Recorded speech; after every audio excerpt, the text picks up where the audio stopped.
What's up, San Diego? Happy Friday, everybody out there getting ready for a weekend in America's finest city.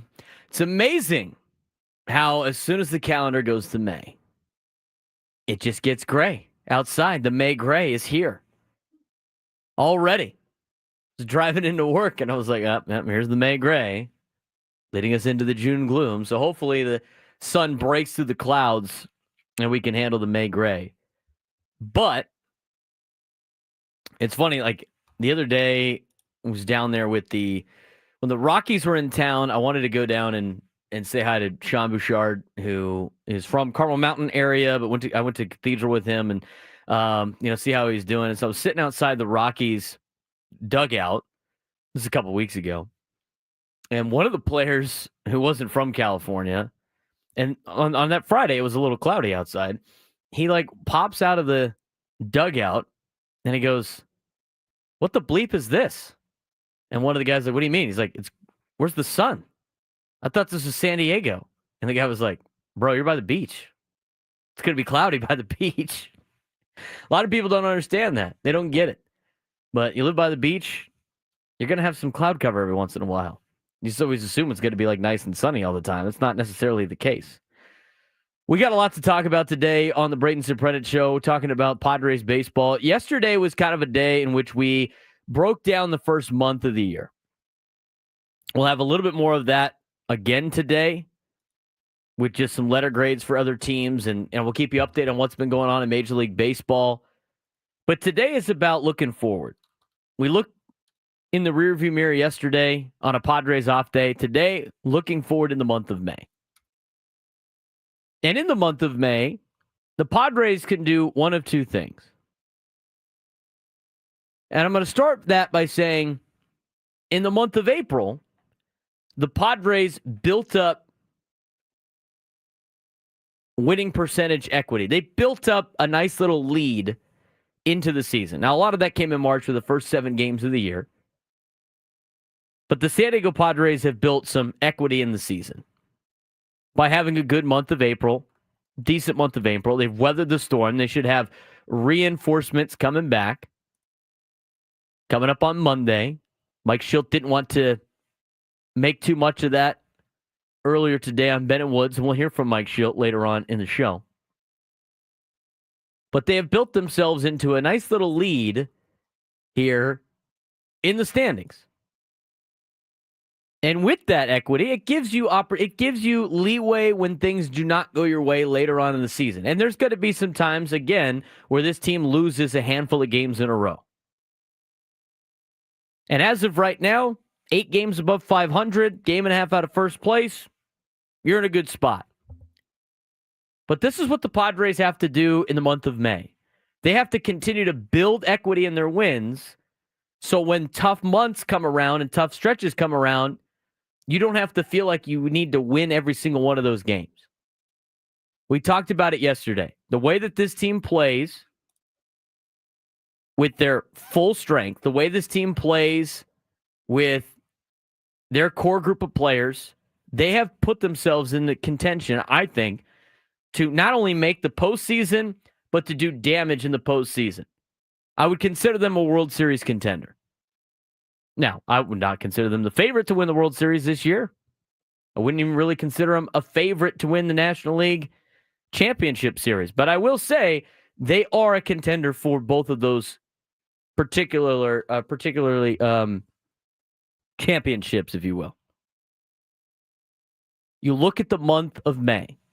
This is where you can't scoff. This is where you can't skip. This is where you can't fall on your face. This is where you build equity in your wins to carry you into June, which is really the time that you need to tread water on the baseball season. The Padres have proven to us that they are a talented team, that they are a competitive team, that they're one of the better teams in baseball. Now it's about getting ready for surviving and playing the war of attrition through the 162. The month of May for the Padres is a very obtainable month to rack up wins. You have 2 series against the Pirates, which are the bookends of the month of May. You start the month in Pittsburgh for 3. You finish the month and leak into June with a home series against the Pirates at the end of the month. The toughest task that you're going to have to deal with in this particular month, the Yankees, the Blue Jays, and the Braves, because all of those are on the road, and all three of those teams are teams that would be in the category of playoff contender. Now, the Blue Jays are 1 game under 500. The Braves are 2 games under 500. But going down to Atlanta and the way they're playing right now, I would not consider them easier series to handle. Other series in this month, at Colorado, Angels at home, who just lost Mike Trout again with the bone bruise in his knee, and they'll have more updates on that. But I can't imagine that being a good news for the Angels.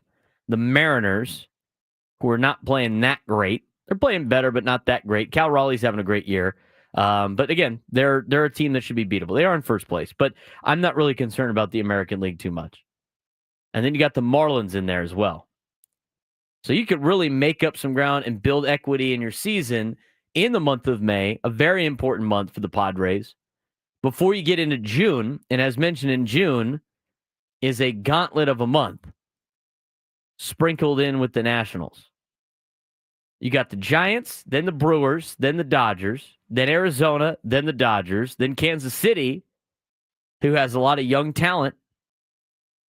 Then you get Washington, but that seems to be, as we talked about on the roundtable, that there's always something happens in Washington between the two teams. And then you got Cincinnati, playing a lot better. And then you start or finish June and start July with the Phillies, who you have really not been able to beat in the last 10, 15 years. And so in order to get through June and August, which is the next stretch, and I don't want to go too far out in front, in order to survive those months, teams rack up wins against inferior opponents. Padres have done a good job of doing that so far. They need to continue to do that, especially if they want to keep pace in what has been and what will continue to be a very competitive National League West, and in the best league of the National League compared to the American League, because the NL has just been flat out way better than the American League. We talked about that a lot yesterday. So this is where you build equity in your team. This is the other thing, and that's for the postseason. The other thing you build in the month of May is a reason for the Padres to be buyers at the deadline. I think to a certain extent, the team on the field determines whether or not you're a buyer or a seller at the deadline. I also think your contracts and the way your team is set up for the next couple of years also determines that. I say it, the clip is in my open.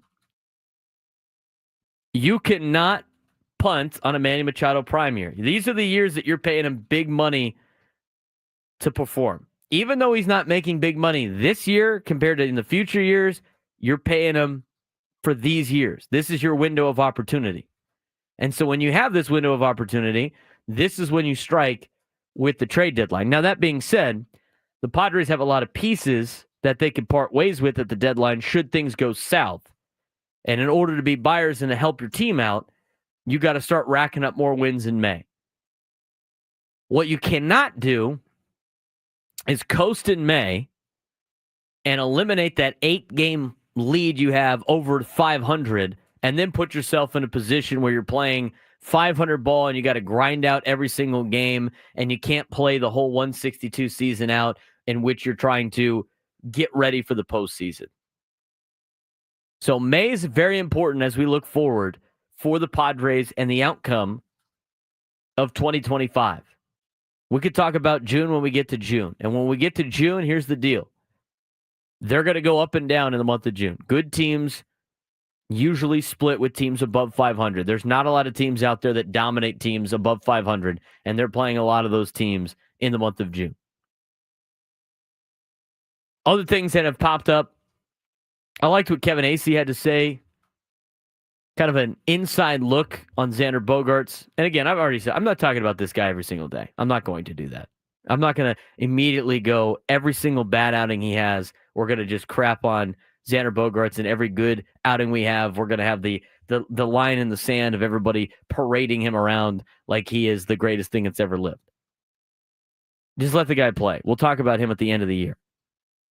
But a very interesting thing or article was written by Kevin Acee about Xander Bogaerts and kind of all the tweaks that he's been making to his swing and trying to get better and trying to get to the player that he was and what he believes in. And it was a very interesting article. And if you haven't read it, I highly recommend doing so. I mean, we had a caller earlier this week go, well, he doesn't do anything that we can see, so we don't know if he's making any improvements and, he's not trying to make himself better. Well, you don't know that. This article lays out everything that in fact, he's probably doing too much.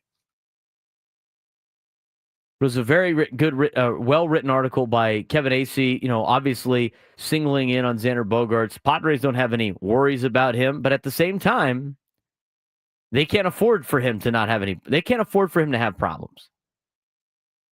He needs to be able to play a lot better and play to a higher level. And it lays out all the times that he has done that in a Padres uniform, but he's been very streaky and very up and down. It's a very interesting article we'll get to a little bit later. We will also hear from Mike Shildt as well, as he was on with Ben and Woods. We got to lay out exactly what the Padres rotation options are coming up this weekend, because there's a lot that has to go into how the Padres will kind of navigate these next couple of series, because they have to add a fifth starter back to the rotation by Tuesday of next week. I will talk more about that a little bit later on. Want to get to your phone calls, 833-288-0973, 833-288-0973. When we come back, we'll talk more about the Padres and this upcoming road trip against the Pirates. And want to get to your phone calls as we continue on the Braden Surprenant Show on San Diego's #1 sports station, 97.3 The Fan.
10:17 on a Friday morning in America's finest city. The May Gray is back. May Gray is back. Hopefully it could get a little bit sunnier over the course of May. But today's May 2nd. It's actually my brother's birthday, so happy birthday to Matt. Him and his buddies are going to be doing some stuff today, so he was going to have a great time. I wish I could join him for some stuff, but I got USD baseball later on tonight. The Toreros are taking on the Dons of San Francisco for a 3-game series at Fowler Park with some college baseball. USD in first place in the West Coast Conference, which is great to see after the tough start that they have had. West Coast Conference tournament is a couple of weeks away now for the USD Toreros. Now, if USD wins the conference outright at the end of the year, they don't get to go to the NCAA tournament unless they win the West Coast Conference tournament. That's coming up in a couple of weeks or so. We'll have more college baseball talk about that when we get closer to said date. But it's mostly about the Padres and the great start that they have had. After the month of April, they're at 19-11 in the standings, a game and a half behind LA in what is a very difficult National League West. And a National League West in which the Rockies helped the Padres out yesterday by beating the Giants, who have now lost 3 games in a row. Best division in baseball? I would say so. How much should you read into the Padres' 5-0 divisional record? Well, I mean, they beat the Giants in 2 games and they swept the Rockies. They haven't played the Diamondbacks or the Dodgers yet. So, I mean, not too bad. Don't want to weigh too much into it, I don't think. But at the same time, again, this is what happens when you get off to a good start and why it's so important for the Padres to get off to a good start. You're seeing some good growth with this team. We talked about it yesterday. And one of the questions that I asked Mike Shildt about where he has seen things and how things have grown with his Padres team so far and kind of some of the differences between some of the other teams that he has managed. But you got to be able to keep pace with these teams throughout the season. And again, as I mentioned before yesterday on the National League, you got 7 really good teams in the National League that are all, I would consider, contenders to make it to the World Series. And only 6 of those teams will make the postseason. I mean, August and September coming up later in the year will, make or break the Padres based on the schedule that they have. That's why it's, again, very important in the month of May to rack up wins against inferior teams. We'll have a preview of the series against the Pittsburgh Pirates coming up later on in the show. We will also be joined by Kyle Glazier at 12:35. And for all you soccer fans out there, Drake Hills will have his usual time spot at 1:35 to finish up the show to talk about San Diego FC coming up this weekend as they get ready for FC Dallas. So we'll have that as well. But you look at the National League West, and again, this is going to be a talking point throughout the entire year because of how competitive it is. Again, Arizona took 2 out of 3 from the best record in baseball. The New York Mets, they're now at 17-14. San Francisco at 19-13, 2.5 games back. The Padres 19-11, game and a half back behind the Dodgers, who have won 5 straight and sit at 21-10. And you look at the upcoming weekend, the Dodgers will play Atlanta on the road, and then they will go to Miami and play the Marlins again. So trying to keep pace with some of these teams, you're going to have a good month of May. And the Dodgers, if you're trying to, think about division, I think you could still kind of look at the division right now because you're keeping it close. The more pressure you put on LA, the better it's going to be for you in the long term. Michael King and Fernando Tatis Jr. both emphasized the intensity of the division. And I think the Padres are matching that. I think they've been out there and really been competitive in the division. I know obviously only 5 games, but the way that they have put together this start to the season and putting the pressure on, it's great to see. And that's why I think this Padres team has a really good chance of making somewhat of a run, not only in the National League West, but in the postseason. So coming up against the Pirates, again, a team that's 12-20, missing Paul Skeens again. Got to be able to continue that growth moving forward to try to build off of what you've done in April here in the month of May so you can not necessarily coast, but at the same time, be ready for impact in June and August when you're going to have to trade blows with teams competing in the National League. And it really sets up for are you buying or selling at the deadline? And right now, it's still early on. You're not going to know who's available and who's not. But as of right now, a lot of the players that have rental type status, which means they are free agents at the end of the year, are residing on teams that are currently competing for a playoff spot. Now, that might change near the trade deadline, but the Padres have a lot of those players. Other players that they might be able to consider, you got to look around the league and see who's fallen off and everything like that. What do you do with some of your hot prospects? I mean, Leo Dallas DeVries, again, having a great time in the minor leagues. Is that a reinforcement potentially for the Padres coming up? We talked a little bit about him yesterday. And you look at what he can do. I mean, you got to get excited about this particular prospect coming up. And a lot of the prospects for the Padres are doing pretty well. Again, only the 26th ranked farm system in Major League Baseball. But with guys like Ethan Salas and Leo DeVries, might be some reinforcements on the way. I haven't looked too much about the Padres stacking up to the Dodgers because I don't really want to pay too much attention to it. And we'll talk more about this later on. Some of the surprises and disappointments. I'll tell you what the executives have said on that. But I look at some of the surprises so far this year, and you look at the Padres, and I want to spend more time on the other teams when we get to this segment. So right now I do want to talk a little bit about the Padres in particular when it comes to a surprise. I mean, how many Padres fans are surprised by the start that the Padres have gotten off to? I'm a little surprised. During the offseason, you didn't make too many moves. You lost a lot of your production. You lost a lot of good players, right, that people wanted back. A lot of people wanted Donovan Solano back, David Peralta. Donovan Solano's not doing well for the Mariners. Peralta's not employed. Kyle Higashioka was another player that you lost. You were rolling with Elias Diaz and Martin Maldonado behind the plate. Your starting rotation already was going to be without Joe Musgrove. You lose Yu Darvish for the first couple of months of the season, as it looks like it's going to be, as he's expected to be at the end of May, back by the end of May, hopefully at the beginning of June when you're going to need him the most. You have a very top-heavy lineup with not a lot of depth. And then on top of that, you lost a lot of your depth or a lot of your core players at the beginning part of the season. I would consider the Padres probably one of the biggest surprises in Major League Baseball. I don't know how many Padres fans thought, aside from maybe Prolific in the chat that said they'd have like 96 wins at the beginning of the season. I thought that was crazy. Now it's not as crazy.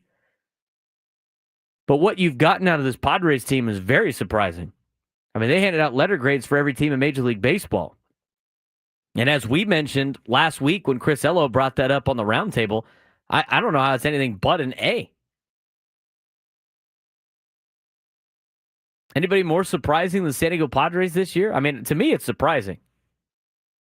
I can't believe the start that they've been off to. I mean, the 7-0 to start the year, that happens a lot in Major League Baseball.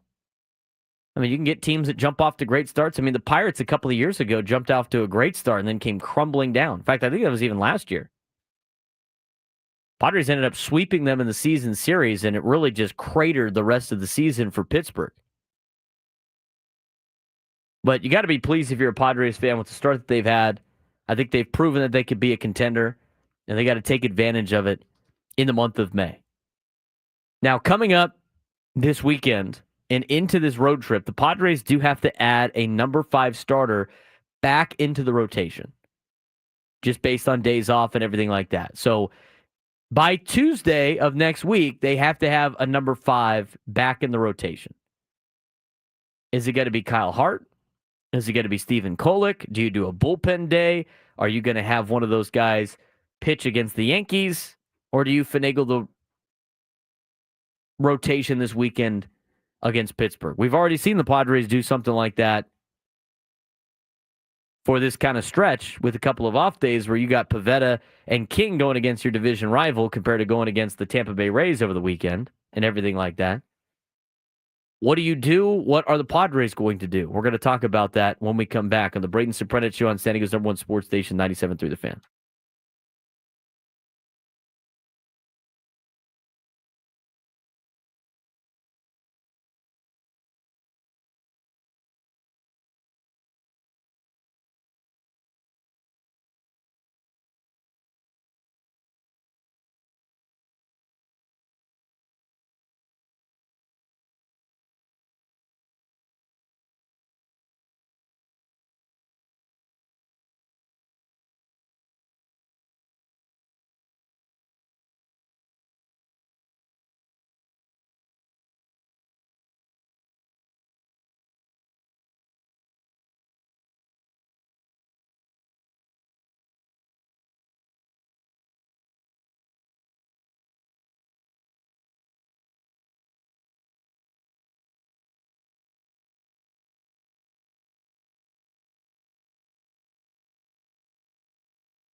10:33 on a Friday.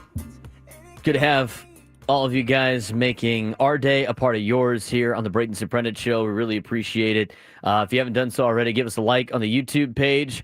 Really helps out pushing the show out there. Also, you can find us in podcast form wherever you get your podcast, Spotify, Apple Music, Odyssey app. Be sure to look for it by searching the Braden Surprenant or the Braden Surprenant Show, and subscribe to our podcast version of our show that gets posted every single day. You can also follow us on social media at B_SURP at BSURP.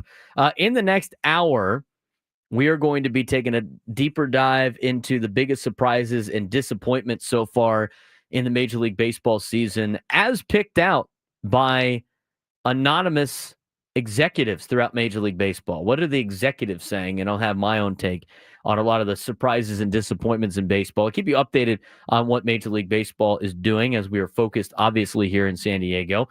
Then we will hear a little bit from Mike Shildt on Ben and Woods, and a little bit later. And then in the 12 o'clock hour, we will have Kyle Glazier join the show. 1 o'clock hour, it will be Drake Hills joining us to get you a soccer preview for the weekend. We will also keep you give you a nice preview of the Pirates as the Padres get ready to take on Pittsburgh, coming up for a 3-game set. Dylan Cease getting the start tonight for San Diego, as we will see him go against Mitch Keller of the Pittsburgh Pirates. Mitch Keller 1-2 with a 3.97 ERA. Dylan Cease 1-2 with a 5.76 ERA. So, Padres manager Mike Shildt on the manager's report, refreshed by EcoWater SoCal. He was asked about what the pitching situation is like for this weekend. Didn't really, it was pretty simple, just kind of laid it out. But here's what happened earlier today on the manager's report with Mike Shildt, refreshed by EcoWater SoCal. Yeah, we'll have Vasquez start tomorrow, and then we'll go TBD on Sunday, and then we'll pick up with Pivetta, King, and Cease in New York. So, we got Vasquez tomorrow, and then they're going to go TBD Sunday on the 4th, and then they're going to go Pivetta, King, and Cease in New York, which was pretty self-explanatory. I think that was the safe play for the San Diego Padres. As it kind of laid out, you had to make a decision before Tuesday, and now what they do on Sunday will remain to be seen, because they still could do a couple of things. They could have Stephen Kolek pitch, who he hasn't pitched since April 23rd for El Paso. Or they can have Kyle Hart come up and pitch and be back in the rotation. He has not pitched at all for El Paso. Or they could do a bullpen day. I don't really know if you really need to bring up Hart or Kolek. Bullpen day is not that bad of an idea. Now, the downside of that is if you do a bullpen day against the Pirates, then you destroy your bullpen for 3 days in a row against the Yankees. And so I'd rather have either Kolek or Hart come up and pitch against Pittsburgh on Sunday, and then go with your number 1, 2, and 3 starters in the rotation. And as of right now, your starters have been moved back into a situation in which you do have 1, 2, and 3 in the order of Pivetta, King, and Cease, the way they've been pitching. And then after Cease is Vasquez, your 4, and now your 5 is TBD or the bullpen game on Sunday. I found it interesting that Kyle Hart has not pitched for El Paso yet. Now, maybe he pitches tomorrow because Omar Cruz is set to pitch for the Chihuahuas tonight. But Kyle Hart has not pitched for El Paso so far during this break, in which that the Padres have pulled up an extra bullpen piece and then sent Kyle Hart down to AAA El Paso because they weren't going to use him. They wanted to keep him fresh, but now he hasn't even pitched. Like, what was the point in doing that? Usually when you have the younger pitchers or guys that are new to the big leagues and you want to continue to keep getting them reps, when you skip their spot in the rotation, you send them back down to AAA to go log some innings. But the Padres decided You know, they're just going to send him down there and he's not pitching unless he pitches tomorrow or on Sunday. Again, I looked at the stat sheet. He's not doesn't appear in any stat sheet. He was not scheduled to pitch so far this week. He did not pitch earlier this week. I find it we don't even know if he's in El Paso or not. I mean, I'm sure people that watch the Chihuahua games would know if they saw him out there. But I find it odd that he didn't pitch at all in El Paso. I also find it odd that Stephen Kolek hasn't pitched since April 23rd. So I think you can have some of these guys. I think you could have either of them pitch on Sunday. Probably split it throughout the year. I thought having Kolek pitch in between would be not that bad of an idea.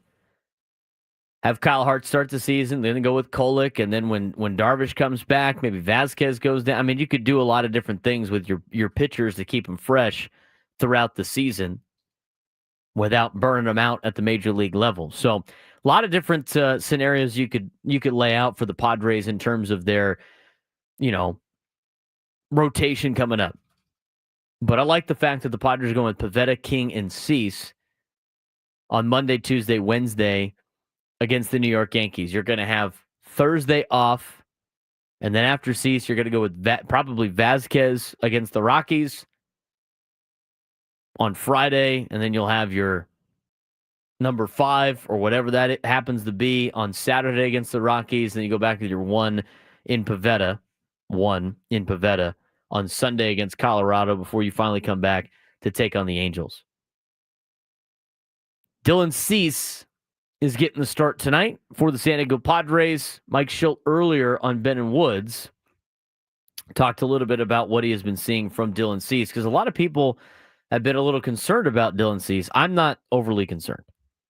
I think he's continues to get closer. He's, listen, we have, as does Dylan, high expectations, right? So anything short of those, it's like, what's wrong? And you still watch the stuff coming out, and a lot of balls fell in Sacramento. So that skewed a lot of his numbers. But outside of that game, he's done more than his fair share to keep us in every game. And so, I think he's been able to give us a chance. And the big thing probably he's still working on just the consistency and, being able to repeat that plus slider he's got. I think that's been one of the bigger keys for him, is being able to get that to a good place where it's got the late depth. It's looking like a strike out of the hand that either ends up, in a good part of the strike zone or just off that creates, even more soft contact, which he gets a ton of. And this guy's really hard to barrel. No one's really barreled him. And that's the part that clearly is encouraging. But to get back to the swing and miss slider. Dylan Cease has been, very up and down, but he's been a very up and down pitcher in his career. He goes on a lot of streaks. And right now, at the beginning of the season, not that great of a streak for Dylan Cease.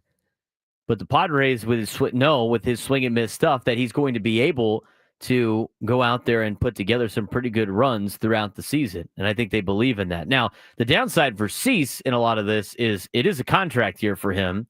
And he has to try to log as much good numbers as possible to try to get the contract that he wants at the end of the season. He'll probably still get really good money at the end of the year.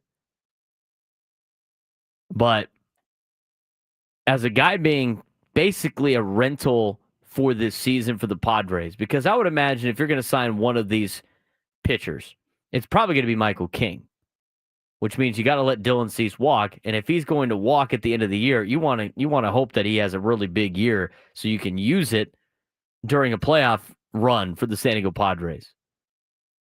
Pittsburgh Pirates are a team that you can really bounce back against. They haven't played very good or play very well all season.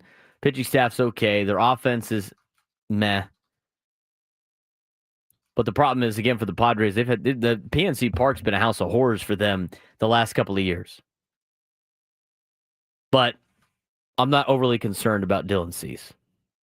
I think it's time for a good start for Cease. I think he's due for a good start.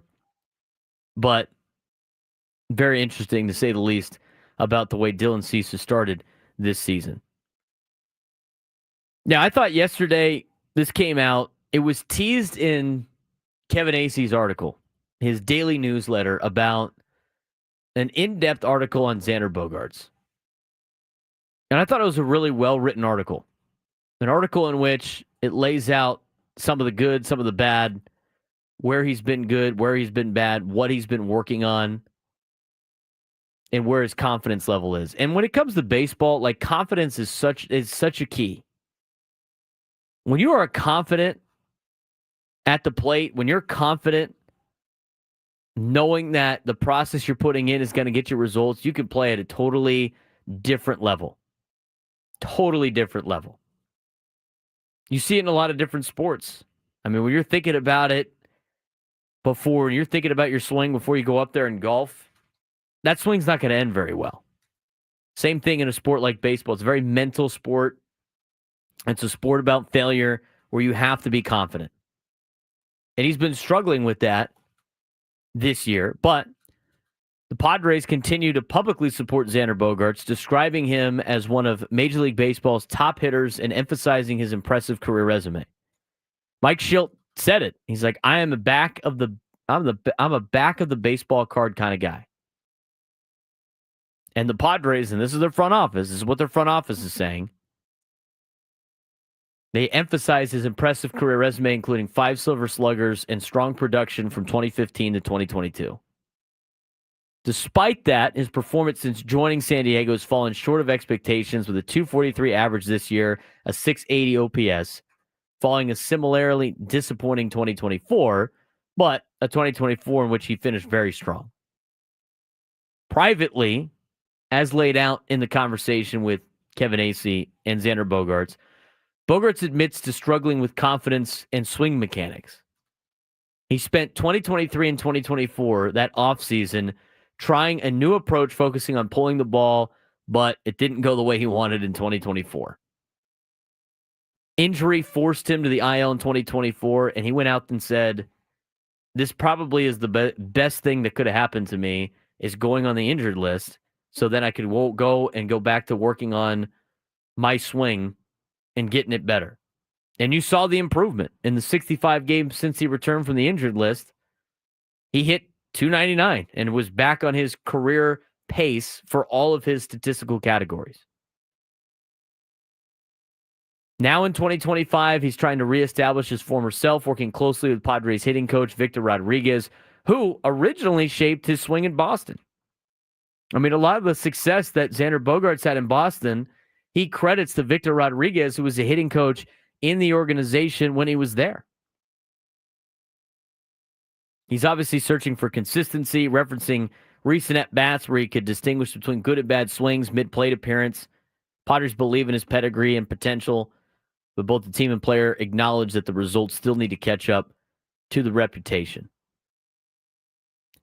You look at, and if you want to take a deeper dive in the article, I recommend you reading it. It lays out some good, it lays out some bad. I think it gives you a good perspective on where he's at right now. I mean, he talks about that at bat in which he hit a home run this year. You guys all remember, because it's the only home run that he's hit. And everybody said, well, it doesn't count because it went to the shortest part of the park. Well, in that at bat, the first swing of that at bat on a foul ball, he immediately in the box said to himself, as he tells Kevin Acee, that was a bad swing, not a good one. Can't be doing a swing like that. Made an in at-bat adjustment and then hit a home run. And then that's the swing you got to have. Here's the problem I have with that. This guy is thinking way too much in the batter's box about his swing, about where everything's at. He's obviously putting a lot of pressure on himself. And until he can feel confident in the process that he has put into his swing to get him the results, he is going to continue to meander around at 250 and just be a mediocre level results ball player. All of my defense of Xander Bogaerts has been the Padres have other issues that they have to deal with. So stop focusing just on one guy. But that being said, they need him to play a lot better than he's been playing. And if he's sitting at the plate mentally worried about the mechanics of every little tweak to his swing, I don't care who you are. You're not going to have any type of success in anything you do if you are nitpicking everything in your swing, which he has been doing apparently since 2023. Again, for anybody that lives, and people just like are so on the extremes in the chat on like what side of the spectrum. I've been in the middle the entire time. But at the same time, you have to understand, like, he's not as bad as what the extreme says he is in terms of bad, and he's not as good as the extreme says he is when it comes to how great of a player he used to be. It's somewhere in the middle. I saw this earlier this week, and I found it very interesting. It had a chart of what the average swing speed is for a major league player per age as their career goes on. And they tracked every player in Major League Baseball to put this chart together. And what the deal is, and again, when you look at whether or not a player is done and this is the beginning of the end, or if it's just a slump, be patient and look at the back of his baseball card. A lot of it comes with the exit velocity and the swing speed. Because as you age, as we have mentioned multiple times, Father Time is undefeated, your swing speed's going to go down. It's just naturally going to go down. Your exit velo is going to naturally go down. The average Major League Baseball player will have his fastest swing when he's 25 and a half years old. 25 and a half years old. That will be the fastest a Major League Baseball player, an average Major League Baseball player, will swing a bat. And then from there, it's all going to decline. Now, there's obviously anomalies to that, like Fernando Tatis Jr., kind of a freak athlete. And so you look at the way the chart goes, and again, it starts to fall off in the early 30s, and then it plummets mid to late 30s. I mean, Luis Arraez right now already has one of the slowest swings in Major League Baseball, and he's 28. What do you think his swing speed is going to look like at 35? But you look at Xander Bogaerts. For a 32-year-old, which is what Xander is, the average swing speed is right around 70 miles an hour. That's the average swing speed for a 32-year-old. Xander Bogaerts' swing speed is near the top of Major League Baseball in the top percentiles at 71.8 miles an hour. In fact, he has increased his swing speed since the last 2 years. So his swing speed right now is above average for his age, which, as I mentioned earlier in the week, when I said the Padres are not concerned about the swing speed or the exit velocity, they shouldn't be. It's better than average. It's better than the average 32-year-old. Not only is it better than most of the average baseball players that range all over the place in terms of age, it's better than the average 32-year-old. I think a lot of this right now for Xander is mental. I think a lot of the pressure on himself, I think a lot of the inner tweaks, I think a lot of the trying to make things work, I think he is working probably too hard. Woods brought it up yesterday on the roundtable.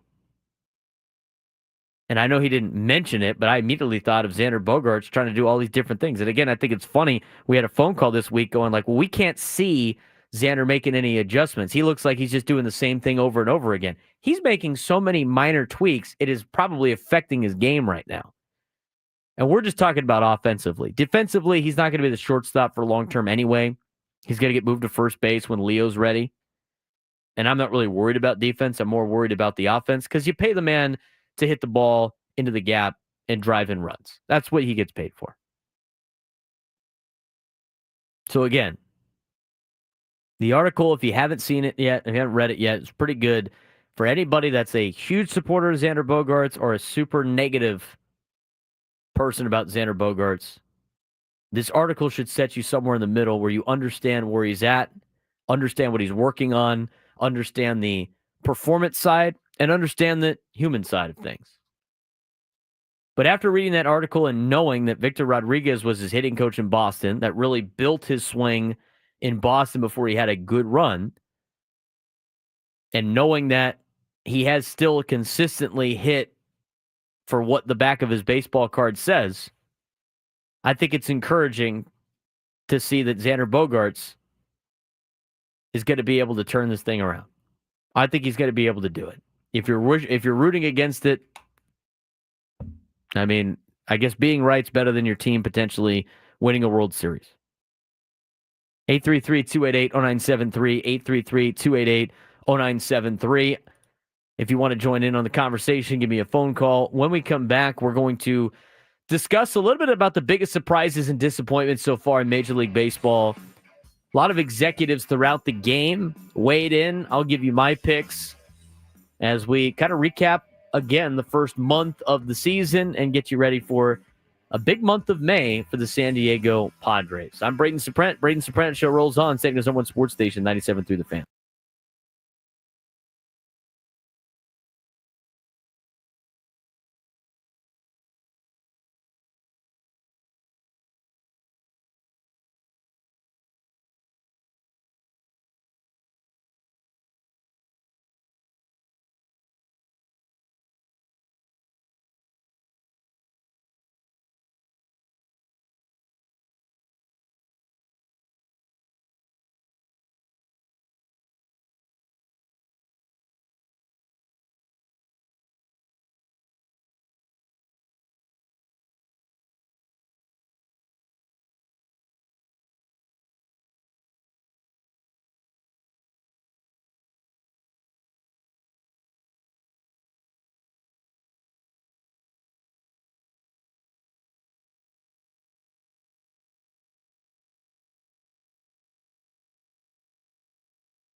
11 o'clock on a Friday. Cloudy Friday. May gray here in San Diego. Hopefully the sun will break out eventually sometime this weekend. You guys can enjoy a beautiful weekend in America's finest city. Getting closer and closer to summertime. Kids getting let out of school, which means baseball is going to be in full force. Looking forward to that. I'm Braden Surprenant. It's the Braden Surprenant Show on San Diego's #1 sports station, 97.3 The Fan. Mike Shildt was on with Ben and Woods earlier today. We're going to discuss some of the things that he brought up in the next segment, but I do want to get to some of the biggest surprises and disappointments of Major League Baseball's first month as voted on by executives. And here's where, I find it interesting the way executives view things. I mean, because we all view the game in a different lens. Mike Shildt said that on Wednesday. But, and I want to get to that in a second. I lost my train of thought. I do want to answer some of your guys' questions in the chat as well. This guy in the chat, I have a question. If Xander was hitting well, but was kicking the ball around and not making plays at short, would we be talking about his defense or would it not be an issue? As long as you are driving in more runs than you're allowing, you're in the lineup. And if you're kicking the ball around and you're hitting over 280 and driving in runs, we'll find a different place for you to play. It's not that big of a deal. I think some people like to nitpick sometimes on certain players, like every single game. And again, I've mentioned it before. I will continue to mention it, but I think we're in a unique market here where in not having an NFL team, it just feels like we treat the Padres like it's our NFL team. Just every game gets over-evaluated sometimes. A lot of days where it's like, hey, just wasn't our day. Time to move on to the next one. But it's very much like, we got to get rid of this guy, or we got to go get this guy, or there's just knee-jerk reaction kind of instances. This other guy in the chat goes, little Izzy, we stop with the Arise swing speed nitpicking. His slow swing speed is literally part of his game and what makes him an elite contact hitter. All I said is he has a slow swing. I mean, if you want to be upset about it, you can. I'm not upset about his slow swing. It works for him. But it's usually a kind of a gauge to see if players getting old or not. It's going to be hard to gauge on Arise. I mean, he's kind of a slap hitter in general and doesn't need to have the swing speed. But that's why he's not a huge, not a high slug fly ball guy. He's more of a line drive hitter. Different launch angle. Are you calling the USD game on Sunday? Yes, I am. I'll see you there, Nate. I'll see you there. If you want to join the show today, 833-288-0973, 833-288-0973. Talked about the Xander Bogaerts article that was written by Kevin Acee today in the paper. Very interesting article. Again, if you hate Xander Bogaerts, if you love Xander Bogaerts, I recommend reading it. Kind of puts you in the middle. Biggest surprises and disappointments so far in Major League Baseball. Which team has been the biggest surprise? To me, the biggest surprise, if I had to pick somebody that wasn't the Padres, and three executives did pick the San Diego Padres, the biggest surprise in baseball to me, I think, is the Chicago Cubs. It's not surprising that they're leading the division, but it is surprising that despite their pitching staff and a couple of moves on the margins, I mean, Kyle Tucker's a big pickup. But the Chicago Cubs are a dangerous team. I mean, they are a dangerous team offensively. Now, pitching-wise, they're not very dangerous. But offensively, they have to be, if not the best, one of the best offenses in the game. And I think statistically they are right up there with the Dodgers in terms of OPS. They are the biggest surprise to me. I think some people picked the New York Giants. The San Francisco Giants, 8 executives picked them. 5 picked the A's. I'm not overly surprised at the A's. The American League's not very good. And the Athletics, when they decided to leave Oakland for greener pastures, started to spend money all of a sudden, which is BS. Where have I seen that card before? I mean, what a joke of an organization that is right now. I mean, they still haven't gotten the funding that they need to break ground in Las Vegas to build their new stadium. I mean, are they even going to make it to Las Vegas? Vegas doesn't want to give them any public funding. They might get stuck in Sacramento. I'd love to see them have to go back to Oakland with their tail between their legs, but the fact that they're better is not surprising to me. They actually started to spend money and started to try. It's amazing what organizations will do for the new city they want to be in compared to the city that they were previously in. Hey, look, guys. Look, we're doing this for you. That's like the whole thing with like the Chargers changing their uniforms when they got to LA. What a chicken bleep move that is. Same thing with the A's. So ridiculous. So I'm not buying into the 5 votes of the A's. I'm not overly surprised the A's are a lot better. They started to play a little bit better at the end of the year last year, and they went out and got some pitching.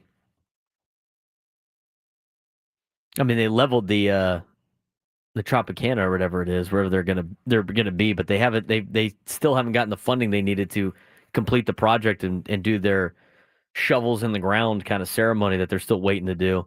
They're competing against funding for schools in Las Vegas, and they're losing tremendously over there in Vegas. Back to the Cubs. I think the Cubs are the most surprising team in Major League Baseball to start the season. I mean, just what they've been able to do this year has been great. I mean, they've had the toughest schedule out of anybody, and the schedule is only going to get easier for the Cubs.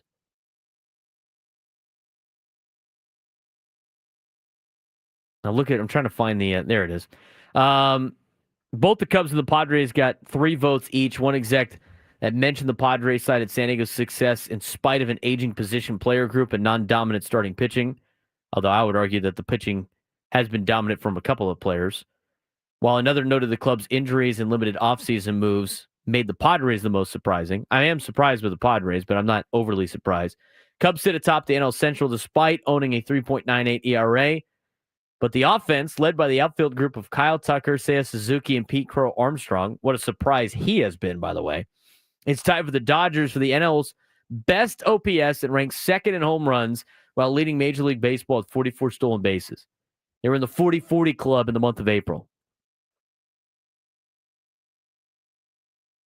Well, then why are they asking for money, Golf Karen? I mean, they're continuing to ask for money. Golf Karen trying to get an argument with me about the A's. They're in financial issues with they're continuing to ask Vegas for money, and they're not getting the money that they want to build the project. So they can start the project, I guess, and waste a bunch of money. A lot of projects get started without full funding.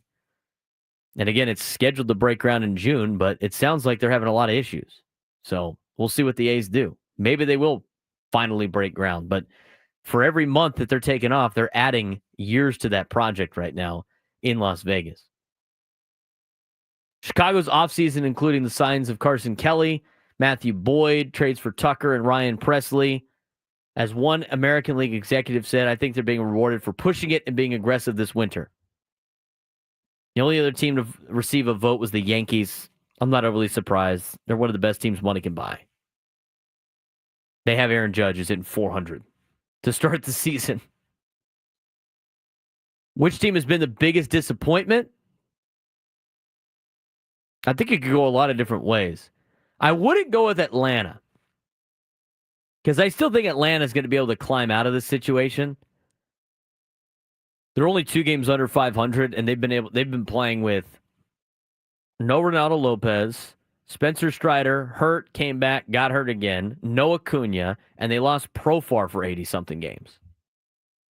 So they're not even close to being at full strength. I can't call a team a disappointment if they're not at full strength. Can I add a little nugget about Atlanta? Well, you are a resident Atlanta Braves fan, yes. The Braves have the National League's second best record since April 4th. Again. 14-9. I mean, they started the season 0-7, 0-8, 0-7, 0-7. And they're 2 games under 500 now. I mean, you have to go on a run like that to get your record back to what it is. So they're one of the hottest teams in baseball right now. So they obviously had a great month of April. So no, I would not consider them a disappointment. 3 executives did say they were a disappointment. 3 voted for the Twins. was anybody really expecting anything out of the Twins? I mean, they have Chris Paddock in their starting rotation. Is anybody really expecting that much from the Twins? Byron Buxton and Royce Lewis never make it through a year anyway. One vote for the Blue Jays. I mean, again, I didn't think they had really high expectations. I think the only answer to this question, and some people are getting in the chat, is Baltimore. Baltimore is a major disappointment. The Baltimore Orioles right now are in last place in the American League East. Last place. Which usually isn't that big of a deal in that division because the division's usually one of the best. There's 6 games under 500. They've gone 3-7 in their last 10. Their pitching staff is atrocious. And they're not getting the support from their, young position players as they expected to do. One NL executive had this to say: I thought the lineup would carry them even if the rotation was just okay, but injuries to the rotation and underperformance by most of the remaining starters have been too much to overcome, especially given that a number of their position players, Gunnar Henderson, Heston Kjerstad, Tyler O'Neill, Adley Rutschman, have struggled as well. Another NL executive said they are too talented to perform this poorly. I mean, the Reds game against them was outrageous, where they were at one point down 20-1 in the bottom of the 8th inning. The pitching has been the biggest culprit for the Orioles, something that they didn't even address during the offseason. They rank last in the American League with a 5.47 ERA, thanks to a 6.04 rotation ERA, which is also last in the American League, and a 4.74 bullpen ERA, 14th out of 15 in the American League. They lost Corbin Burns to free agency, and they've had struggles out of Charlie Morton and Dean Kramer. Cade Povich also hadn't helped make the absence of the injured Grayson Rodriguez any better. They're really struggling for pitching. They have all of these players that they could potentially trade and not really kill their depth too much to get the pitching, yet they refuse to do so. What a disappointment in Baltimore. I mean, what are they doing? There's a lot of people that I've seen on social media tweet out trade proposals with Baltimore to try to get some of their. They didn't trade for pitching when they needed it. What makes you think they're going to part ways with any of their players? They're the definition of prospect hugging over there in Baltimore until they change any of their ways. 833-288-0973, 833-288-0973. Jimmy and PB, we're going to get to you.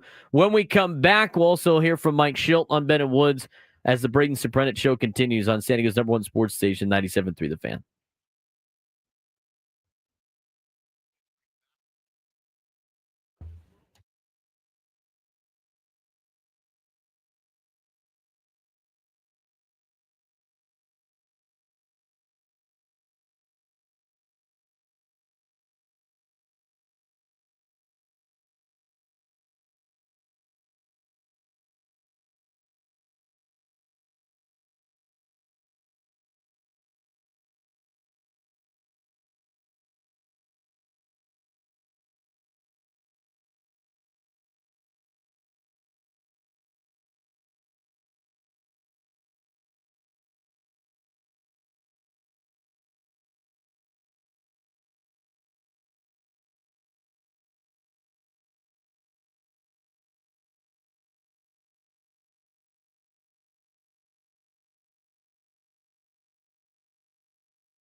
11:18 on the Braden Surprenant Show. If you want to join the show, 833-288-0973, 833-288-0973. Had some interesting stuff being said this morning on Bennett Woods. It was our usual manager report that we do once every 2 weeks, where Mike Shildt joins Bennett Woods for a interview. It's refreshed by Eco Water SoCal. There's a couple things in there that we did want to pass along into this audience. We talked about a little bit what he has been seeing from Dylan Cease. We've talked about what the rotation plans are for this weekend.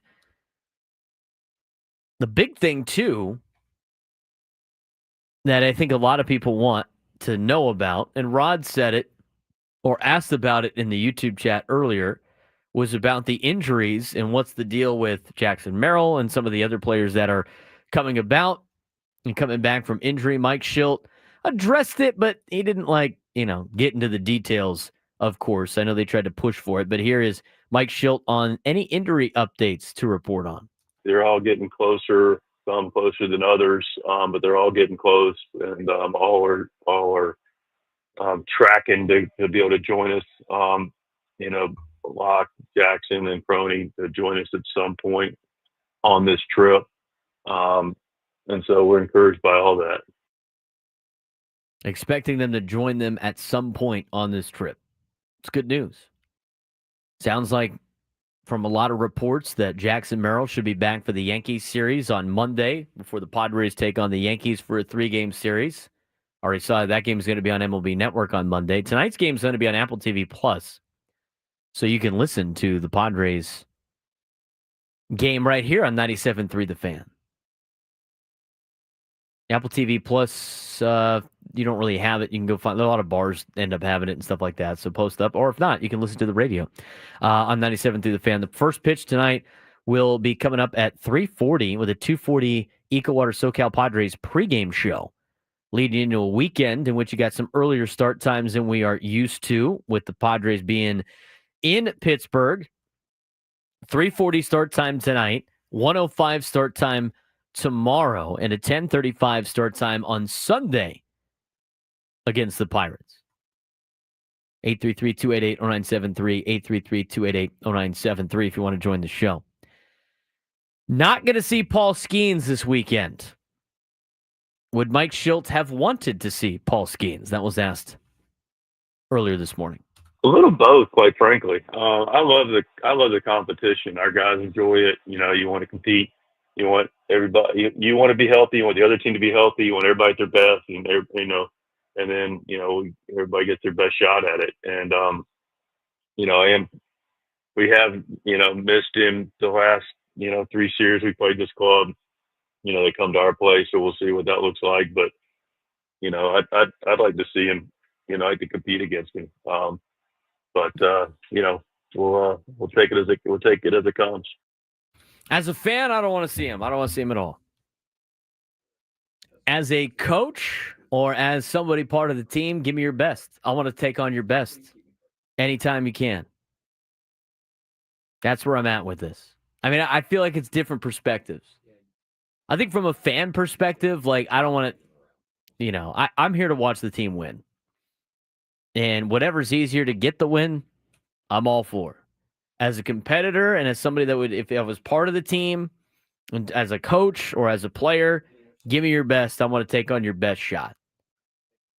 So a little bit of both right there from Mike Shildt. Obviously, the competitive juices flowing for Mike as a head coach, manager of an MLB team. He wants to see how his guys do against some of the best competition. That's great. I love that. From a fan perspective, I don't really need to see him. Maybe we'll see him in end of May, beginning of June. I don't know what your stance is on that. As a fan, I'm trying to watch my team win effortlessly as possible. I don't need to see the stress. I remember bringing that up when it comes to watching games. Like when I'm watching games and it's my team playing, if it's a blowout, I don't care. As long as my team's winning, sounds good. want to see the team dominate as much as possible. But when I'm watching sports and I don't have a dog in the fight and I don't have a team involved that I root for, I want it to be nonstop haymaker after haymaker, tight ball game, regardless of what sport it is, with all the best competing. When it's my team, why induce the stress? I guess it is more satisfactory to watch your team win in those particular cases. But again, whatever, I want to say at the end of the day, I want to see the team win. Whatever's the best path for that is what I'm on board to do as a fan. As a player or coach, I think it's a little bit different. Like last night, I was watching for the first half, I was watching the Pistons and the Knicks game. That was a heck of a game that if I had a team in it, I'd be stressed out the entire time. Not have a team in it? Oh, this is great cinema. Get your popcorn out. Watch the carnage.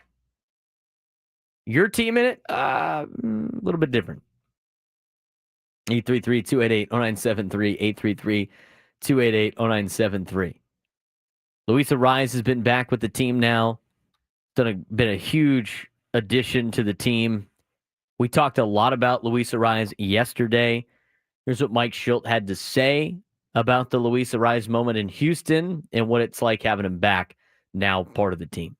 Very glad for a lot of reasons. I mean, look, just from a safety standpoint, just a health standpoint, concern for him, the human side of it. Man, we had a nasty collision. You get out there and we don't see a lot of collisions like that in our game. And, I've done this for a while and seen some, mostly like hit by pitches up in the head region that are really super scary. But, that was, you get out there and, he was still coming back to regaining conscious when I got there. So, and he was just still, he was completely still as everybody saw. And it's like, oh man, wait a minute. What are we dealing with here? And, so he kind of got back to us and started moving, a little bit. And so clearly that was a relief. And, so we played the game and, the guys found a way to, bring it home, but with a heavier heart. And, immediately after the game, everybody's concerns for Louis. And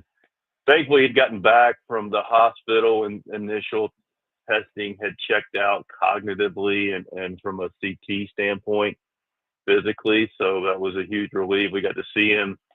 Louis is a big hugger. So I was like, don't hug him too hard, But then the week was, rightfully went in the concussion protocol and was able to get through that, in the 7 days, got the extra day on Monday to kind of get through, got them back to baseball activity, towards that end of that whole, that week leading into the Giant series. And I was able to get back healthy and back to Louis Arise, who we love in all phases.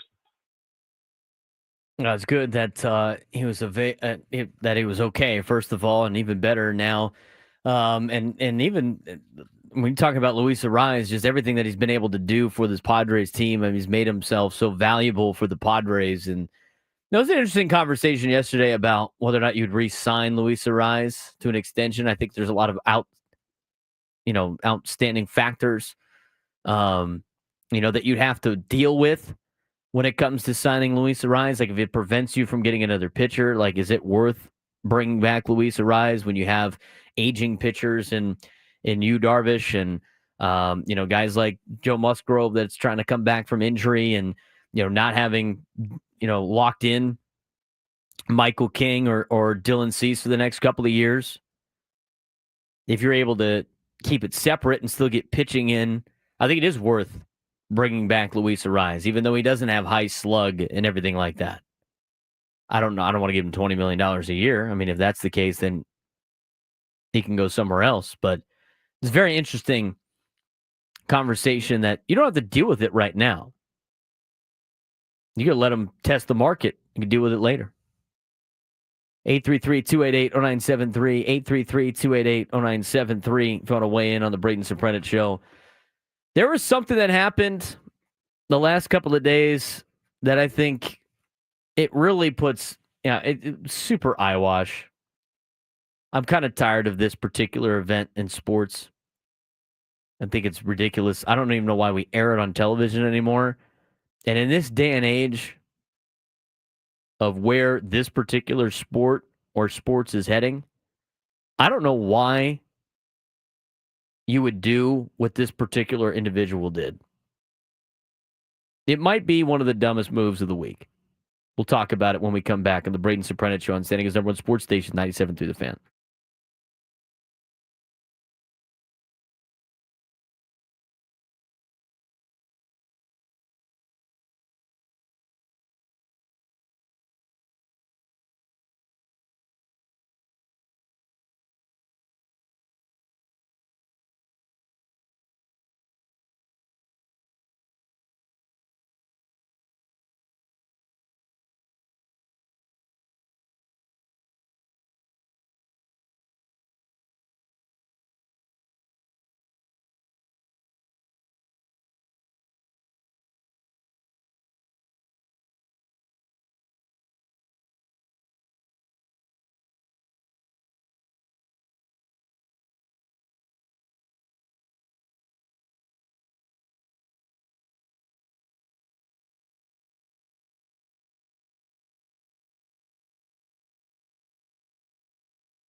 11:34 on a Friday. We're going to get to the sports thread in just a little bit.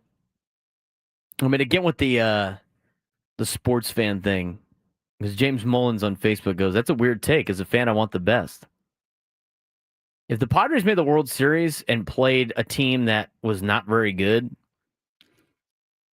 and like maybe one of the worst teams to make a World Series and you beat them in 4 games, are you upset when you win the World Series? I mean, whatever it is, I just want to win. I don't really care how good the competition is. As a coach, as a challenge, I like taking on some of the best. But as a fan, at the end of the day, you just want your team to win. Does it really matter who they're playing against? Or how difficult the challenge is? I'm sure it's like extra sweet if you take down a team like the Dodgers. But you're getting extra points for it. A win's still a win. Why not make it as easy as possible for yourself? 833-288-0973, 833-288-0973. We get to the phone calls, and then I'll talk about some of the, probably the dumbest move I've seen this week in sports. Let's get out to Steve in Poway. Steve, you're on the Braden Surprenant Show. What's going on, man? Hey, Braden. How you guys doing over there? I will say it's been nice to see the bullpen doing a lot of the heavy lifting for us this season, but I am genuinely excited to see Reynolds make his way to that mound soon enough. I know he's been throwing, and he's starting to do real sessions out there. I think in Peoria they reported this week. So I'm excited to get a little bit of that, re-energize that bullpen, especially as the season goes on longer. You can't just keep hoping that these guys are going to just keep locking it down. At some point, you're going to need that relief to come up, Yeah, the bullpen's been great, and they're getting some reinforcements with Sean Reynolds, and then, of course, I know Hoeing got placed on the 60-day injured list, but he's expected to come back as well. And the more upgrades that you can get, the better it's going to be for the San Diego Padres and their bullpen. Steve, I appreciate the phone call. Bullpen's been great, but you want to keep those guys fresh as humanly possible, because we've seen really good bullpens of the Padres run out of gas. We've seen them run out of gas before. And when that's the case, it's rough to watch them just kind of fall apart at the end of the year. And you don't want to overuse your bullpen at the beginning part of the season because you're going to need them late. And hopefully getting Sean Reynolds back will be a big boost for the San Diego Padres. Hopefully they can get Hoeing back at some point in time as well. But yeah, bullpen's been a major asset for the Padres this year. I saw this week on social media. Might have been the dumbest thing I've seen all week. And I've seen a lot of dumb S on social media. I continue to see dumb S on social media. A lot of dumb stuff out there. But this is kind of dumb. I think everything involved with this is dumb. Everything, not everyone. 4-star quarterback Trey Taylor made his recruitment announcement, his commitment on 24/7 Sports this week. He is a 4-star quarterback, as mentioned, out of Illinois.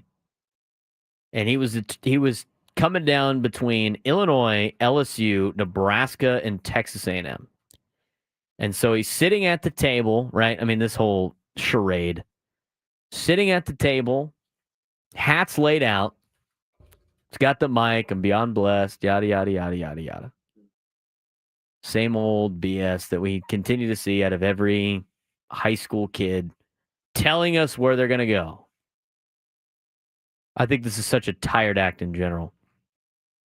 So he's sitting there, obviously, with his family and his coach. He's got his boys behind him, his buddies. Big day for him. I'm not taking away from that. Obviously, it's a big day announcing where you're going to college. But he should have that commitment. They're signing the letter of intent, and they're taking their pictures, everything like that. But this is where it goes wrong. So he starts talking about it, and he's laying out like where he wants to go and everything like that. And then he picks up one of the hats, He picks up the LSU hat. He looks at it and he tosses it. And he tosses the A&M hat. And he grabs the Illinois hat. Again, this guy's from the state of Illinois. It is the big school in the state, in his home state. His dad's wearing an Eastern Illinois sweatshirt next to him. He puts the Illinois hat on. And he stands there. And nobody claps because everybody knows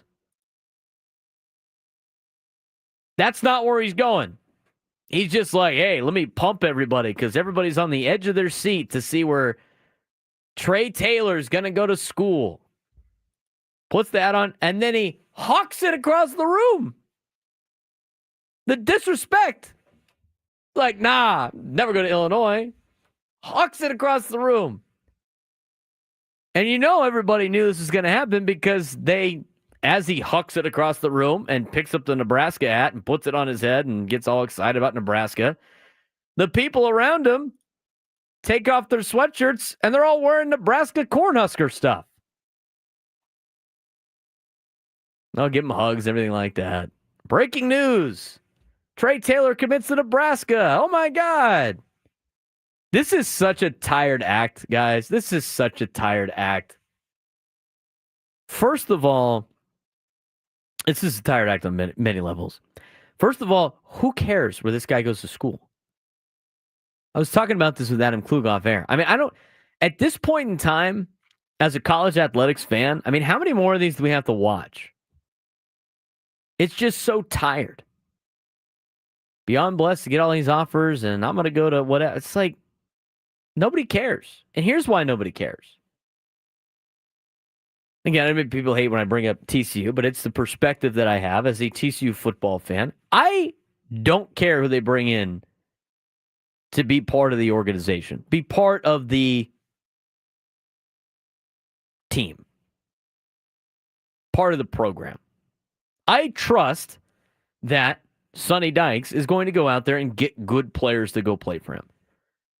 But when you get these announcements and everybody freaks out like it's the next great thing for college football, my answer now is basically, until he's wearing a uniform in the game, why do I care? He's going to leave anyway. He might never play for us. It's the same thing with the MLB draft. When you're watching the Major League that's why the draft for Major League Baseball is not nearly as big as the NBA draft or even especially the NFL draft. Because those players getting drafted are immediately making an impact for your team, and they're going to be on your team for relatively a long period of time. In college now, you don't even know if this guy's going to make it to the next transfer window. So that's dumb already. I don't know why we have to continue to do this. Airing this is a big thing. Oh, man, we got to see where this guy's going to school. You don't even know if he's going to play there. He's a quarterback. He's going to sit behind Dylan Raiola. He's not playing this year. And after 1 year, he's going to enter the transfer portal and go somewhere else. You know where he's probably not going to go now? Illinois. He's going to go to Nebraska. Got his NIL deal probably. Cool. Good for him. And then he's going to enter the transfer portal when it doesn't work out at Nebraska, and maybe it does. And when he enters the transfer portal, he just burned the bridge of Illinois. Why even do that? If you're going to sit down and pick your hat and put the hat on and do it, why throw another school under the bus in the process? Why shrink your recruitment area? There are so many situations in college athletics now where players go to big schools and then end up transferring to another school that was recruiting them because they mended that relationship. Why burn the bridges? I don't get it. I don't get that. I don't get the whole hat thing. It's such a tired act. And we're going to continue to see people doing it. That's why I thought it was funny when the Browns decided to draft Shedeur Sanders. The meme that went out was Dylan Gabriel has entered the transfer portal. That's a mess in itself anyway. I don't know what we're teaching current college athletes, but we're definitely not teaching them how to handle adversity. This is a different particular situation. Such a tired act. I mean, why throw the hat? Who cares? Unreal. Padres made a roster move today. Padres have reinstated Brandon Lockridge. So Brandon Lockridge has been activated off the injured list. And the Padres have optioned Tirso Ornelas to AAA El Paso. So one of the players is back. Brandon Lockridge is now back for the San Diego Padres. See if he gets the start in center field tonight over Tyler Wade. Although Tyler Wade's been playing some pretty good ball. So Brandon Lockridge is back officially. It's been announced by the team. He has been reinstated from the 10-day injured list. They have optioned Tirso Ornelas back to AAA El Paso. We'll talk more about that. But first, let's get to today's sports thread. You know that group chat? The one that's always blowing up with the biggest sports takes, debates, and breaking news? You got barbecue back there, and you didn't invite me? Yeah, we've got that too. Welcome to the Sports Thread, where we break down the top 5 stories in sports, just like you would with your crew. Oh, no! Disaster! What a bad idea! No filters, no silence, just real talk. All right, here's Adam Klug. Talk about the rest of the sports world in today's sports thread. Number 1. The Yankees have placed second baseman Jazz Chisholm on the 10-day IL with a strained oblique, while the Angels have placed Mike Trout on the IL with a bone bruise. Toss-up. Who's the bigger loss for their team, Jazz Chisholm or Mike Trout? That's a good question. Thank you. It's a great question. Thank Because you. I think it's relatively the same. Both of them hitting under 200, but both hitting for a lot of power. High OPS. I think Mike Trout is probably a bigger loss because they don't have as much in Anaheim as they do in New York now. There's a couple, Giancarlo Stanton's not playing right now for the Yankees. But the way the Yankees have been playing with everybody else around them, I think they can survive not having Jazz Chisholm. For the Angels as an organizational whole, I mean, losing Mike Trout's the reason why people could probably still go to games, even though he's not performing at the level that he once was. So, and with the team not having a lot around Mike Trout's a bigger loss for the Angels than Jazz Chisholm is for the Yankees. I thought you might go with the Angels stink and don't win with Mike Trout, so what does it really matter take? That's an interesting take, too. They do Number stink. 2. The Texas Rangers have done something you don't see very often. They've demoted their starting first baseman, Jake Berger, to the minors. Why is that so rare? Because he's an established veteran in his 6th season, coming off a 29-homer season, and was traded to Texas during the offseason. Berger's hitting 190 with a 561 OPS and has just 3 home runs this season. The Rangers hope the demotion will help him reset and then return to the bigs soon. Do you think this plan could work in turning Berger's season around? I think it could. I think it could totally work. For him in particular. Now with some of these guys, the contracts and everything, sometimes it's in their contract, or it's not. Jake Berger is still he's not even arbitration eligible yet. That's why they sent him down, and were able to send him down, even though he's 29 years old. So. Might as well. When you got a young guy or somebody that's not on a big league contract, and you can put him down to the minor leagues to work on things a little bit. It's not a bad idea. I mean, what else are you going to do? Number 3. Longtime Spurs coach Greg Popovich has decided to step down as the team's head coach amid health issues he had this year and will transition into becoming the team's president of basketball. The team has already announced that assistant coach Mitch Johnson will take over as the team's head coach. Popovich is a 5-time NBA champion, a 3-time NBA coach of the year, and has the most wins of any coach in NBA history. Where does Pop rank among all coaches in the history of the NBA? I think he's a top 5 coach. I think his accolades show it. I mean, he's obviously a Hall of Fame level coach. Everything that they had done with the San Antonio Spurs, the dynasty that they had for a long period of time, started to kind of fade there near the end with obviously him getting older and some health concerns, everything like that. But big piece to the game, big piece to Spurs basketball, and I'm glad that they're giving him an opportunity to stay with the organization and work in the front office. Top 5 doesn't guarantee that he's on Mount Rushmore, huh? Doesn't guarantee. I think you could have a further breakdown of that. Number 4. We had a wild night in the NBA playoffs last night. Jalen Brunson hit a game-winning three-pointer to send the Knicks on to the second round and send the Pistons home packing. In the Western Conference, the Clippers held on for dear life against the Nuggets' late-game push to force a decisive Game 7. Who do you like in Game 7, Nuggets or Clips? Where is it? In Denver? Altitude. I'm going to go with Kawhi Leonard and the Los Angeles Clippers at altitude. Denver doesn't have their head coach. They decided to get rid of him for the playoffs. Right. I think that plays a factor. I think the Clippers get the job done in advance in the Western Conference playoffs. Number 5. The 151st Kentucky Derby takes place tomorrow. Oh, we haven't Multiple talked about horses that have at been all. scratched, reducing the field to 19 horses. Who do you predict to win I'm kidding. I have no idea. On a scale from 1 to 10, what's your level of interest in watching the Kentucky Derby? That's probably the only horse race I watch all year. Probably an 8 now with my USD baseball schedule over the weekend. I don't know if I can fit it in. I'm sure I could. It all depends if I have a mint julep with it or not. My dad loves the Kentucky Derby strictly for it's an excuse for him to make a mint julep that he apparently does not have except for at Disneyland, in which there's no alcohol in there, or the Kentucky Derby. They want to go to the Kentucky. I wouldn't mind attending the Kentucky Derby once. Would you go to the Kentucky Derby once? I would totally go. I would not dress up goofy. Would you? No. I would not dress up. I don't need like it. Isn't that more for the women with the hats? Everyone dress. I mean, they still do like, the light, even the guys, the light pastels and seersucker, stuff like that. Oh, yeah. I wouldn't dress goofy. I mean, I'd look nice. I'd have some swag, but you know what? Yes. Goofy, no. Goofy, no. Absolutely. I don't like to dress goofy anywhere. But the cool thing, I mean, Kentucky Derby is pretty cool. You could go to do the Bourbon Trail before. Are you a dresser upper for Halloween?